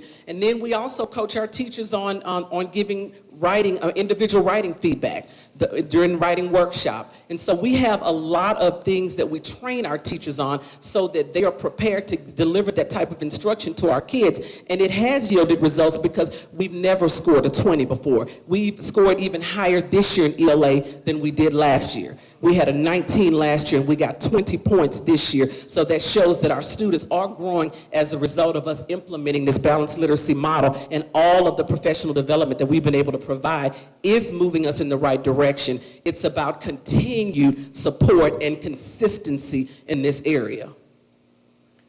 Ms. Wolfsey? I mean, Dr. Shepard said something critical, and that word is consistency. And we have to remain consistent. We have to stick to the academic framework system we put in place. We have to stay tightly aligned with our strategic plan and make sure that we're adhering to the board policies that you all expect us to adhere to. So at the end of the day, what ends up ruining the type of progress that we're making is when we become inconsistent. That word is critical. So, thank you for an awesome presentation, you and Jerome. So can you go to this slide, Dr. Shepard, secondary math strategies? It looked like it's at page 65. And I want to just double check, I wrote something down and I want to make sure I got this right. Because if I understand it correctly, secondary math is kind of where our big challenge is. It is. And if I want to confirm this. Did you say we are getting new algebra teachers every year? Mm-hmm. Like that's a big, like, okay, so for me, what is it that we're going to do? Because if we can just keep the same algebra teachers each year, I think we'd see a lot of progress here. But that kind of goes to that consistency point I think Dr. Bedell was just mentioning. Right, which is the reason why in the presentation I discussed the whole idea that we have monthly meetings this year with our algebra teachers. We've not done that in the past. We bring them all together every month to discuss the curriculum standards that are actually being taught that month, and then how they connect and tie to the MAP assessment questions so that they can go back to their classrooms and they can provide the necessary support. And so what we're doing is we're trying to provide them with another layer of support this year, which is, I think, has been phenomenal. And I think Marcelina, our curriculum coordinator, coordinator for Algebra 1, has done a phenomenal job pulling them together. And I will tell you, I visited, and Dr. Slade has also visited those PLCs, and they have been extremely effective. Additionally, we actually have interventionists in every high school this year. We did not have that at all last year. We have every high school actually has a math interventionist, and these people are supposed to provide another layer of support for our students who may be below grade level. This is not to follow up on that, but I just wanted, the other part that jumped out of me was attendance, as we all know is our Achilles heel. And I know as a parent myself, I always struggled with how do I help with the academic component. But the one thing I think, yes, we mention it a lot from the dais and when we talk, but I'm looking at our new communications. I feel that there is a year-long PSA type of, or campaign that we can do to explain to parents it is the one thing that literally they control and we don't, that they actually could help this district get 6 additional points. And so that is one of those things that I think going forward, yes, we need to continue to talk about it in a kind of a great 50,000-foot level, but I do think parents, if they really understood how critical that was, I know schools are doing an individual reach out, and is First Officer, Major Brooks, sorry. But I think we can do more in that area. Let me just comment on that. Because one of the things I don't want people to leave out of here thinking is that attendance is due to the fact that we have communities that have extreme poverty or blight, or that there's evictions and things like that, or that we have a high homelessness population rate of students. Those are some of the factors, but they're not the whole, all right? And so part of our issue is we also have people that are middle class and upper class that have children in our school system, and when they decide to make a decision that on the Monday and Tuesday of the week of Thanksgiving, we're going to go ahead, and as long as we turn in our excuses and excuse absence, we're going to go out and go on vacation. And then when you have that, it becomes very cumulative, right? And even to the point where there are people who will say, well, I'm taking my kids out. I've taken my kids out a full week every year, the week of before you go on Christmas break. And they're out for those 5 days, and they feel that it's fine as long as I turn in an excuse, but it doesn't take away from the fact that we get zeros for those days on attendance. We get zero funding, we get zero on the 90-90 calculation. So it's bigger than just a segment of the community. You don't have this type of low in attendance for decades like this. This is not just the last 3 years, folks. It's been like this a long time. So there's a mentality, and it's not normal for somebody on the outside coming in and looking at these types of attendance rates. So to your point, there has to be a campaign, and I agree, some way of making an awareness and even educating the people who don't think that they're hurting the system, that what you're doing is also hurting the system. Mr. Wasserstrom? Yeah, I had an odd thing happen this past week. You know, your presentation's great. It's very scientific and structured, and I admire everything you said and what you're doing. But this last week, I got an email from somebody I don't think I've ever met, who's principal at Longfellow School, and the principal invited me to come over and read some stories to the kids at Longfellow. I've never heard of any program of that nature, and it turned out I had a conflict with the prior board obligation on the date that the principal asked, so I told him to maybe on career day have me come out and tell the kids how to be a lawyer or something like that, that I know something about. But the question is, with all this structured programming that we barely have time in the day to get through, it sounds, have you heard anything about inviting people from the public to come into the schools to read stories to kids? I'm just trying to pigeonhole where that fits into the structure? Well, when you, in the guided reading model, there is a read aloud portion. Kids have to be read to daily, and so that is probably where you would fit in. You would be the person to do that read aloud for them and stop and have conversations and ask questions. Thanks. And I will say, Mr. Waterstrom, we also have a huge partnership with Lead to Read. And I'm looking at Miss Shannon Jacks because she had to leave. We were somewhere and she said, I have to leave because I need to get to my school so I can read to my student. And she's been dedicated to doing that on a weekly basis. So all of that can definitely align. Yes, sir. Yes. So I'm going to flunk the microphone test everywhere. Okay. Just a couple of notes. Thank you again for the presentation. I think it's really helpful for us, even when we're supposed to be at a strategy level, to understand the layers. But I don't want us to lose sight in this attendance discussion of the value of attendance for the kid who's not there and for the kids who are there, right? For the classroom teacher who is missing a third of their kids at any given time, that means a lot of backtracking. Yes. And it means that those kids, even if they have the most literate home life, they aren't in the classroom learning those particular lessons, and as a result, they can't apply them for the next layer, the next piece of the scaffold. So whatever that PSA is, it's not just about helping us get points. Us getting points is the result of those kids being there and learning. So I think it's really important that we not lose that in the bigger picture. Yes, agreed. Thank you.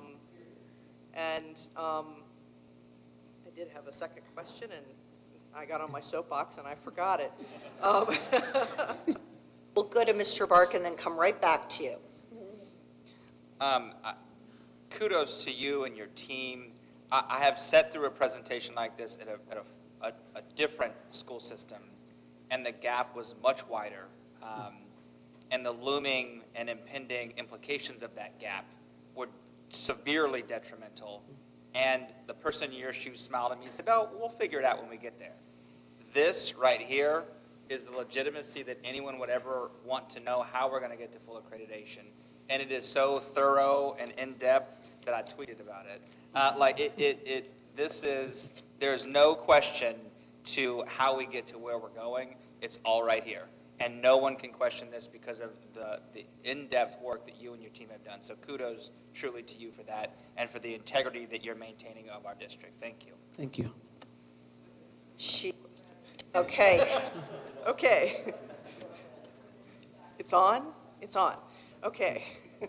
So with all of the technological tools that we've put in place to support the classroom learning, is it the building level leadership that sees how their teachers are engaging with those systems and using that data? How is that translated? So it is the building leadership, but we also have a team. You see digital learning coach across each one of these slides here. We have a digital learning team, and they are responsible for the integration of technology in our schools and to providing our teachers with the support they need in order for that to happen. We have one of them on every one of our network teams, and that is their primary responsibility. We have teachers at varying levels, if I'm going to be transparent. Some of them are implementing technology in deeper depths than others. However, this team, their primary responsibility is the integration of technology into our instruction and into our curriculum. I guess the other piece is that do the building leaders, the principals, have a sense of how, are the teachers actually engaging in the system? Are they using that? Is the feedback loop back to the building level leader, not necessarily if they're deploying certain pieces of technology, but if they're actually interacting with these learning systems on a regular basis? Yes, that information is relayed back to the school level leaders. And again, it's case by case as far as teachers. Some of our teachers are doing it very well and implementing it very well, and some of them need support. And so that is a part of our network meetings. That's why we meet to determine what supports our teachers need in order to be distinguished level in their delivery of instruction. And so in this meeting, we talk about who's doing great work, who's a model, who needs additional support, and what it is that we're going to do. I will tell you that they have developed some tools and put some tools in place so that all of our teachers could actually learn in their modules, just like our classroom management modules, so that our teachers can learn the different layers of technology that they can integrate into their classrooms. And we actually have a lot. I think we can probably provide that in our Friday update to you, but we have a lot of teachers who have actually signed up for that digital learning module series. And many of them are involved and are earning the extra money for doing it, but at the same time, they're learning how to integrate appropriately, because there are several layers of implementation there, but how to appropriately implement technology into the classroom besides Googling and those type things. That's great, thank you. Dr. Jones? Thank you. Thank you again. I echo all the kudos from my colleagues on the presentation, and also just this super scientific structure approach. I just really love that. It makes me feel very comforted. The question I have is sort of in line with what Ms. Cortez just asked, but not so much about technology, but when you look across the gains that the different schools and even at the classroom level, grade levels that you've seen year over year the past couple of years, I would wager that you also see some spots that have had persistent lack of gains. And so I'm just wondering, what is the approach that your team takes when certain teachers or certain clusters are persistently not rising to the standard that you're reaching? Because, when I look at some of your slides, I didn't note the number. You have some pretty ambitious goals about, what you need to get the next year and what we need to achieve in the next couple of years. So how do you address that? Yes, data is a flashlight, and what it should provide and what we teach our principals to do is to utilize data to make decisions on a daily basis. And if there is a grade level that's performing below standard, then we have to give more support to that particular grade level in the form of our curriculum coordinators, in the form of our assistant superintendents, in the form of the principal and their leadership team. But anytime we have teams that are not doing as well, we have to provide them with an additional layer of support. And I will tell you, we regularly talk about this information, and we regularly talk about who needs additional support. And when we talked about this, let's see where it is here. We talked about the piece with our networks. I think what you would see what you would hear in our network meetings is we look at all teachers.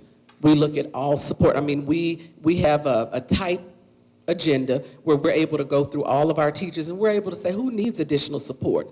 And then our assistant superintendents are able to go and provide that additional layer of support to principals as well around, hey, what is it that we can do here? Because, I mean, at the end of the day, we do want every kid to perform. And so in order for every kid to perform, then we've got to get every teacher to perform.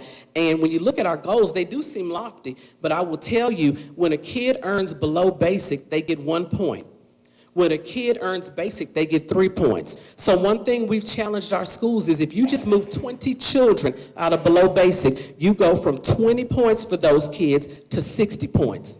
That's 40 points that you earn more because you've moved children out of below basic. And it puts them on a positive trajectory. So it's not just about the numbers, but it is about putting children on a positive trajectory and making sure that we're intentional about it, because that's the key thing. We have to be intentional about moving children. And so we look at the whole picture. To answer your question, we look at it by grade level, we look at it by individual teacher, because when we get our results, we do quarterly assessments, and our quarterly assessments tell us grade level, how each grade level is doing, but then we drill deeper. We look at how each teacher is doing, and that provides us with another layer of data. We have that for iReady as well. iReady gives us several layers: building, grade level, teacher, and then student. And we look at all 4 of those levels in order to provide layers of support for schools. Mr. Hogan? Thank you, Madam Chair.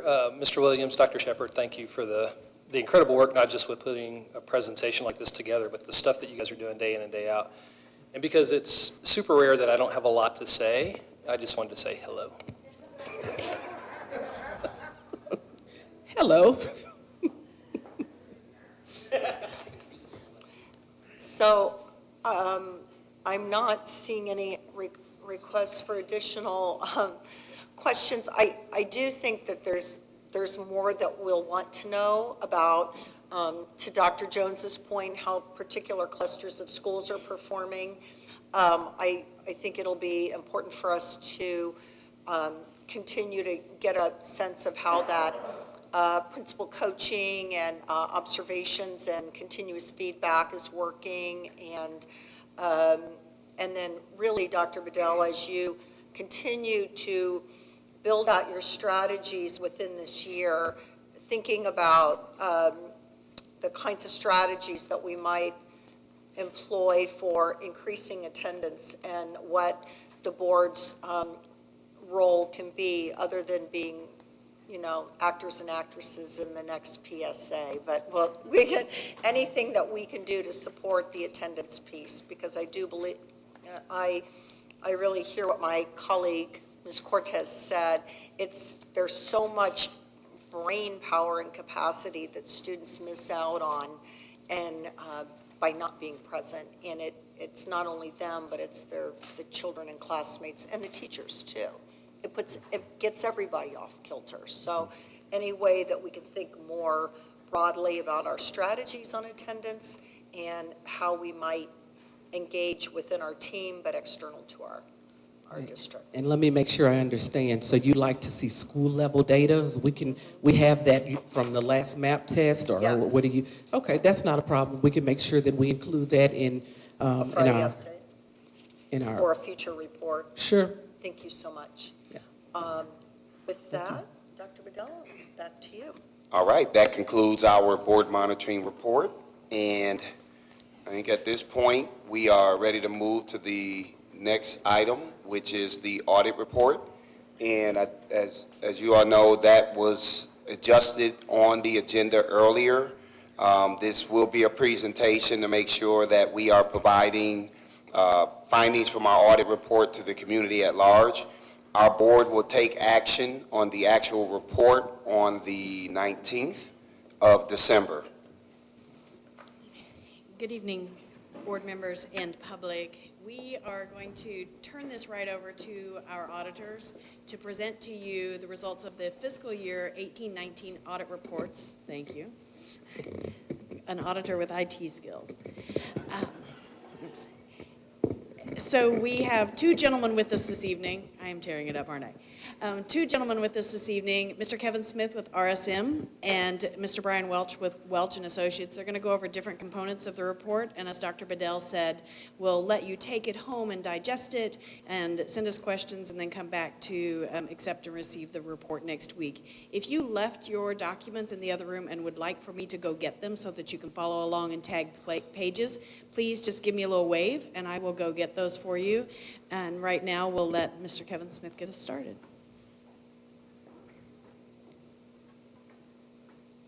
Thanks, Linda. Good evening, Dr. Bedell, members of the board. I've got a brief presentation to go through the results from the fiscal year 2019 audit. As you know, the state and federal regulations require the district to have an audit. RSM performs the financial statement audit, and Welch and Associates performs the audit over the grant programs. And we've got a brief presentation. I'm going to also dive into the financial statements just a little bit. We had presented to those to you earlier and asked you to come back with questions. So I just want to point you to a few different things throughout that document. So if you don't read the entire 100-page document, you at least look at a few things. So first of all, I just wanted to point out that the point of our audit was to express an opinion on the financial statements of the district. And I'm pleased to report that we did issue an unmodified or a clean opinion over the financial statements, and that is the highest level of assurance that you can receive as a result of a financial statement audit. The document that I mentioned earlier has a lot of information in it, and so I'm going to turn to a few different pages so you can make sure you review that information and come back with any questions. There's a few different tabs. The introductory section has a transmittal letter from Dr. Bedell and Linda, and also has an MD&A section that has some comparative information from 2018 to 2019. So that's a good place to go to get some context, just looking at year over year and things that occurred during the current year. The financial statements section starts on page 1. There you'll see RSM's opinion. I mentioned that is a clean opinion. And following that is the MD&A that I mentioned earlier, and the actual audited statements, the financial statements start on page 19. And page 19 and 20, those are statements that include all of the funds of the district. And they are on the full accrual basis of accounting, meaning that it includes all of your long-term liabilities and all of the assets of the district. This is not typically how the board and management manage the operations of the district, but these statements are looked at by investors and rating agencies because they do include a full picture of the district's financial health. So those statements are important, and then following those, you'll see the statements that you more typically see, some of those fund statements. So you'll see the general fund, starting on page 21, you'll see all of those governmental funds. And that's going to be more of what you're used to seeing, the specific funds of the district. And then following all of the financial statements, there's plenty of pages of footnotes that disclose more information about what you see in those financial statements. And then flipping back to after the footnotes on page 61, starting on page 59, you'll see a budget report of the general fund budget to actual for the fiscal year 2019. On page 62, you will see that the district came under budget by $14 million of looking at total expenditures for the year. And then at the very back of the report is a statistical section. That starts on page 84. This is a 10-year historical look at a lot of the financial information of the district. And there's also some non-financial information back there that I think that you would want to look at as well. Let's see, I think it's page 90, has a 10-year historical look of the assessed property valuations within the district. And so I think that is very fitting with a lot of the discussions that are taking place right now. So you can see what's transpired from 2009 to 2019. And then on page 19, or sorry, not 19, page 99 of the report, there's also a chart that shows you current expenditures per pupil. So that's one of the metrics that I know that you look at. And so that information is back there as well, in addition to a lot of other information. So I'll move on with the presentation unless there's any specific questions about that document. Okay. The only other thing I'll mention, the second bullet there, we did conduct the audit in accordance with government auditing standards.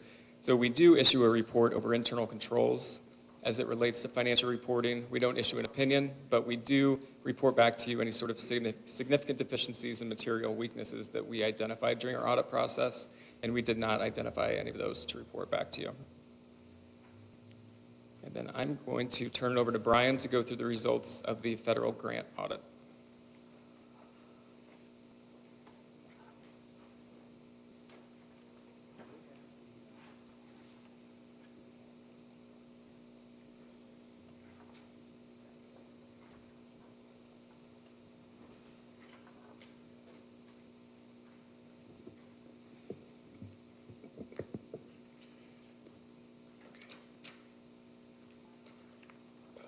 So there's about a 5-page report called Compliance Report. Do you guys have that? Yes, I see a couple board members have it. Perfect. So on page 1 is the internal control report that Kevin just talked about. So the report that I'm going to talk about begins on page 3. So as you're aware, you all receive money for several programs, and those programs have to be audited in accordance with generally accepted auditing standards. We audited 4 programs. Here to note that our opinion is unmodified. That means you got a clean opinion. We also report on whether or not we noticed any findings relative to those programs. And much like Kevin said, we don't give an opinion on that. We're just here to let you know if we noted any material weaknesses or any significant deficiencies in those programs. And we're here to say that no, we did not. The other thing that we would like to share with you all is you did have some findings from the prior year audit. And so we did review those particular findings in the current year audit to make sure that you all had cleared those findings up in the current year. And we're here to report that those findings were cleared in the current year, so there are no continuing compliance problems from the prior year. There's also an audit on the state schedule of selected statistics, and that audit is still ongoing. There's been a major change in how DESE requires that information to be reported. And so we're still working on that, and that's the information that should be coming to the board first part of next week. Are there any questions on the federal compliance audit at this time? Are there any questions? Can you just, for our purposes and for the purposes of the audience, each year you are doing a audit of federal programs, a different set of there's a schedule of these federal program compliance reviews. Is that correct? Yeah, so Mr. Welch? Yes, ma'am. On page 5 and page 6 is a listing of all your federal programs. There's a methodology on how programs are selected, so I won't go through the methodology. It's essentially a 4-step process. The easiest piece of the methodology to explain is if you have findings in a prior year, that federal program has to be audited again in the next year. So that's what happened with the child nutrition program and the I can't get what CACFP means, but the CACFP program. So the other programs that are audited were based on essentially a calculation that's laid out in an OMB compliance supplement, in a statute, if you will. So the programs that are audited, I don't want to say that we select different programs every year. We just have to go down a process on what gets selected. But it is possible to audit programs year on year on year, but that also means that there were findings in those programs, because to the extent you don't have findings, we would select something different in a subsequent year. Thank you. Are there any additional questions? Mr. Hogan? Thank you, Madam Chair. Mr. Welch, how long have you been doing this compliance audit for Kansas City Public Schools? I think when we were looking at this morning, or earlier today, I think it's 2007. 2007? Yes. Okay, thank you.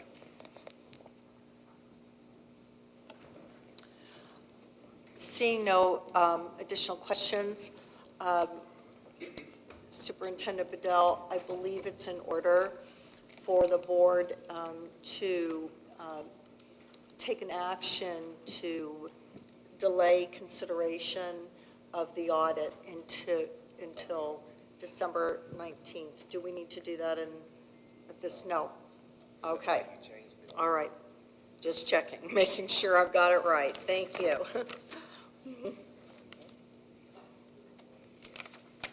Thank you, Dr. Bedell.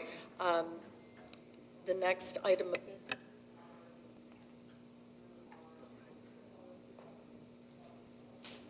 Thank you, Madam Chair. The first item that the administration is requesting the board to take action on is the adoption and/or updating of policies, the board policy Appendix D, policy compliance and policies IGBC and IKF-020-POL-012-002.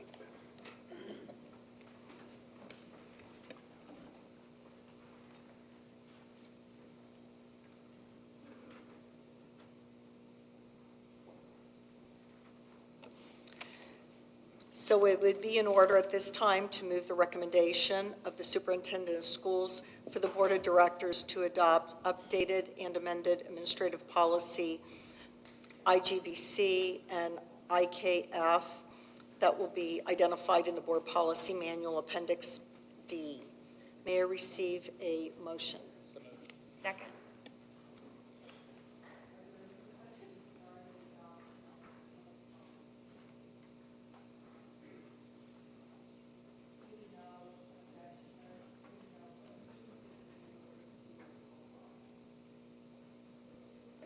Yes. Mr. Abarca? Yes. Ms. Cortez? Yes. Mr. Hogan? Yes. Dr. Jones? Yes. Mr. Wasserstrom? Yes. Ms. Wolfsey? Yes. Thank you. The motion carries. At this time, we move to the regular business items. Thank you, Madam Chair. At this time, the administration is requesting that the board take action on the funding agreements with individual charter schools in the amount of $2,163,855.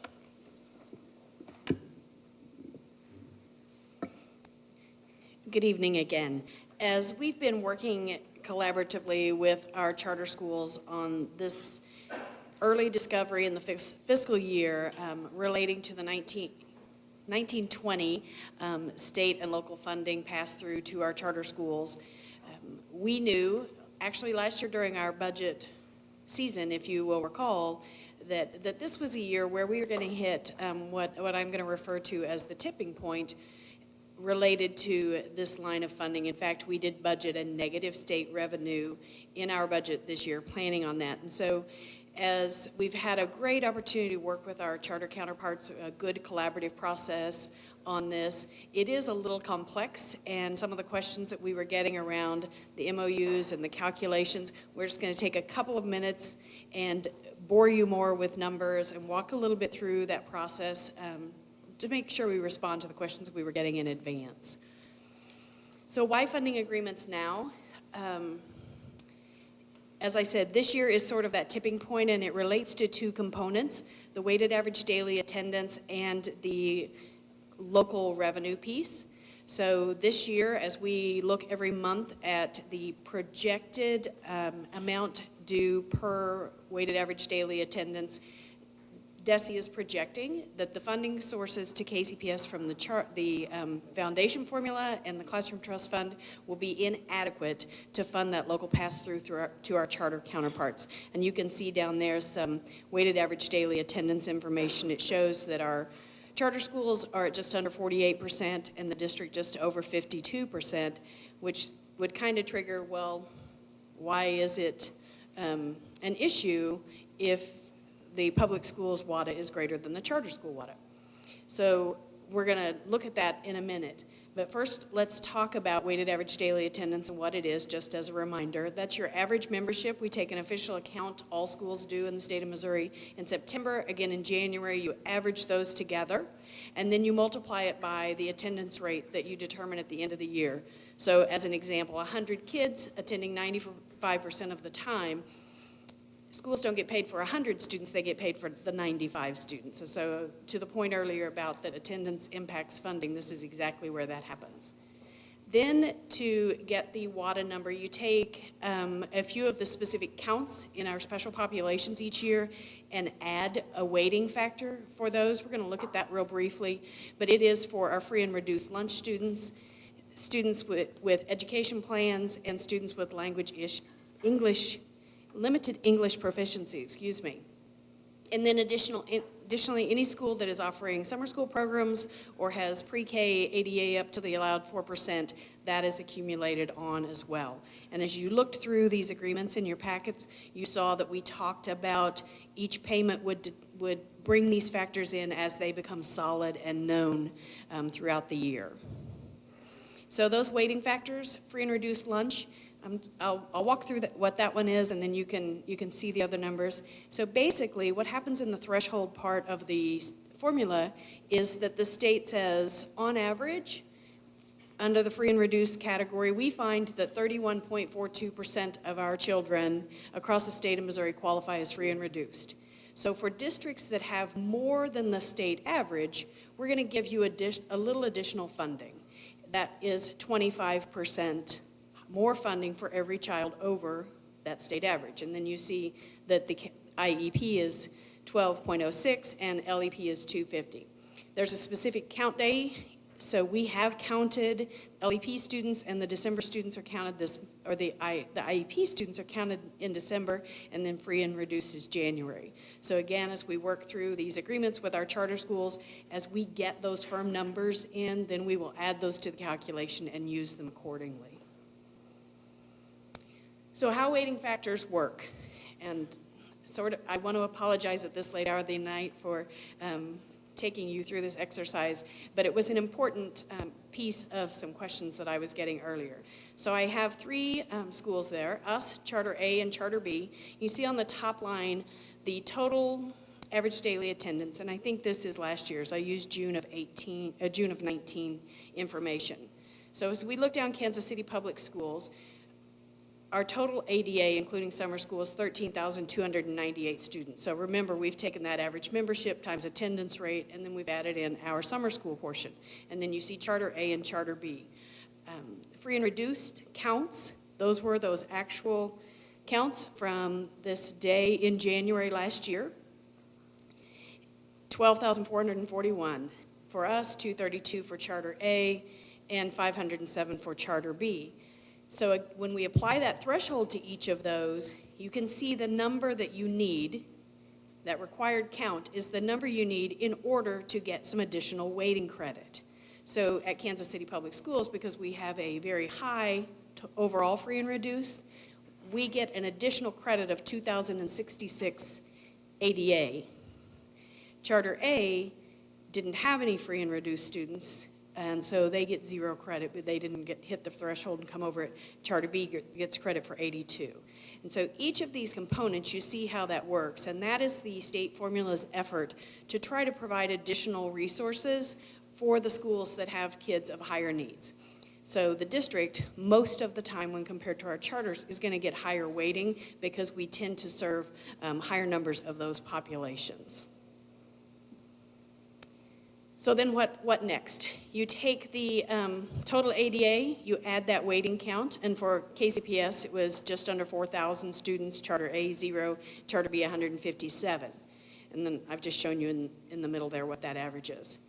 So to how the calculation works, and will work as we go through it, there's an amount per WADA that the state provides. I'm showing you last year's number again. And then the local funding per. And the reason it says 0 on KCPS is because as our local goes up, it doesn't necessarily increase our revenues because we collect all of those revenues and we pay the local out to the charters based on their counts. So this is really about how the pass-through works. But because we get that additional 3,994 weighted addition to our actual counts, that generates about $16 million of state funding for KCPS because of our higher weightings. Is that making sense? You're kind of tracking what I'm trying to show you there? And then in Charter A isn't getting any of that additional funding because they didn't get over the weighting thresholds. Charter B, however, is getting some additional local and some additional DESI funds to the tune of $1.3 million. And so we'll go through this calculation during each of the 3 payment cycles laid out in the MOUs, charter by charter, and with each additional new and final piece of information as they come. So why are these MOUs needed? The estimated WADA is showing that KCPS is at 52% and the charters at 48%. So a very small difference in the number there, 1,370 students.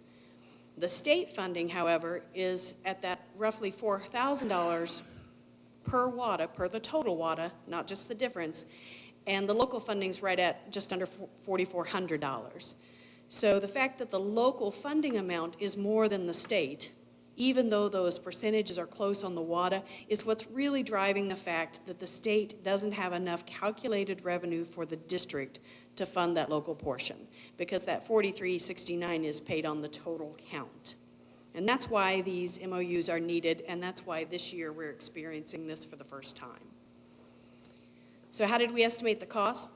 The November payment estimates that the shortfall is going to be $172. Every month, DESI's going to estimate that, and they're going to estimate it based on which pieces of these final numbers they have.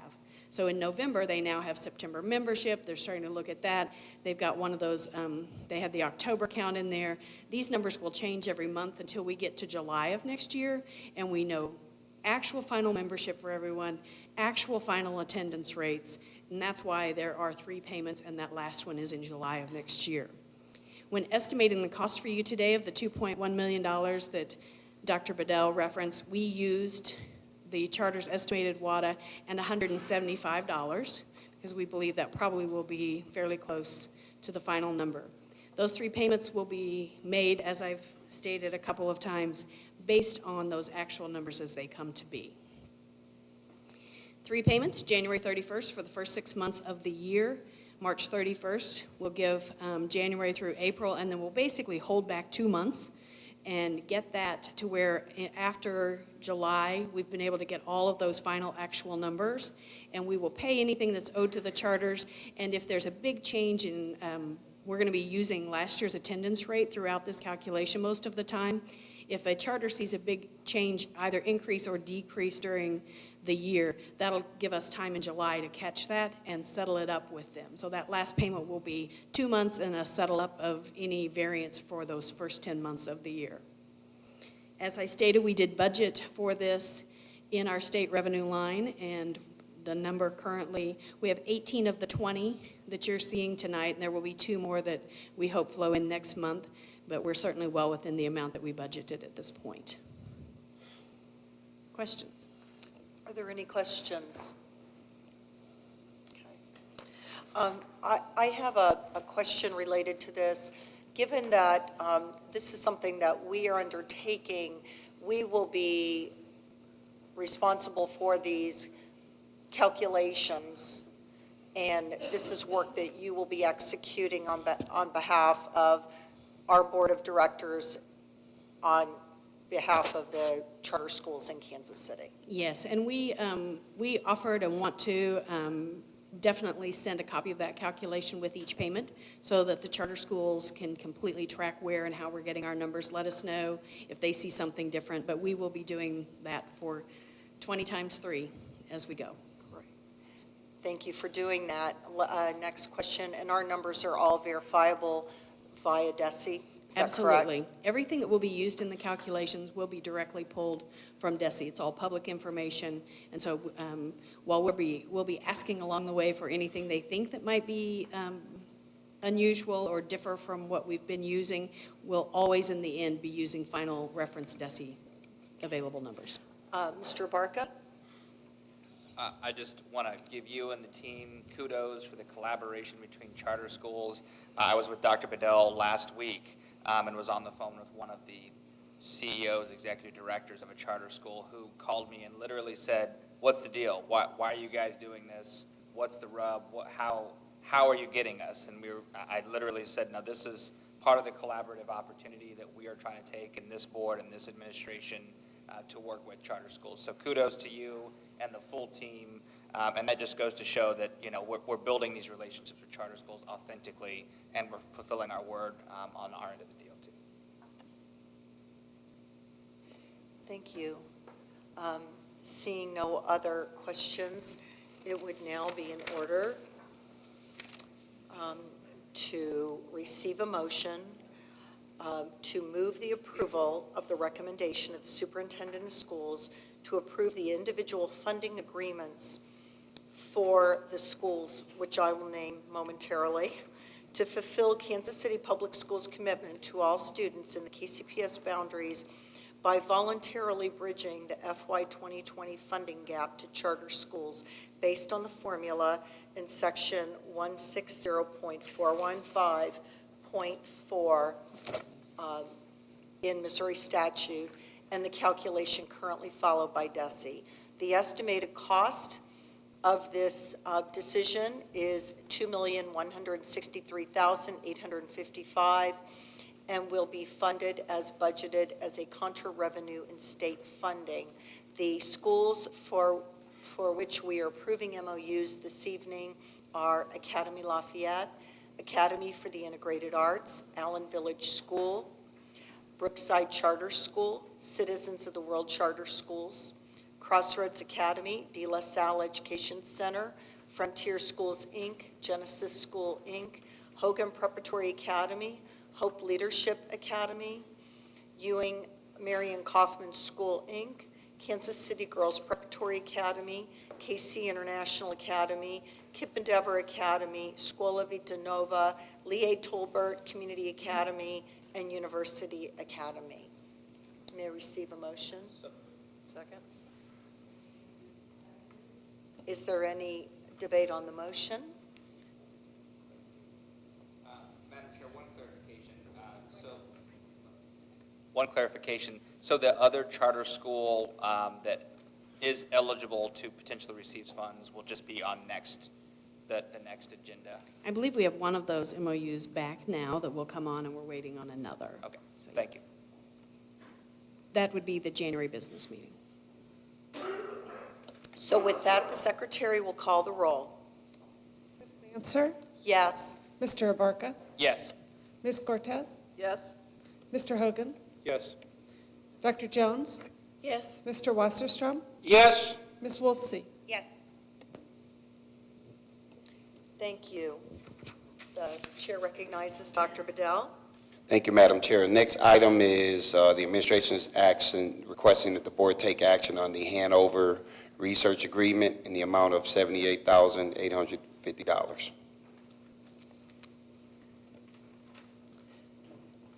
Are there any questions regarding the Hanover Research Agreement? This board has had time to discuss this agreement.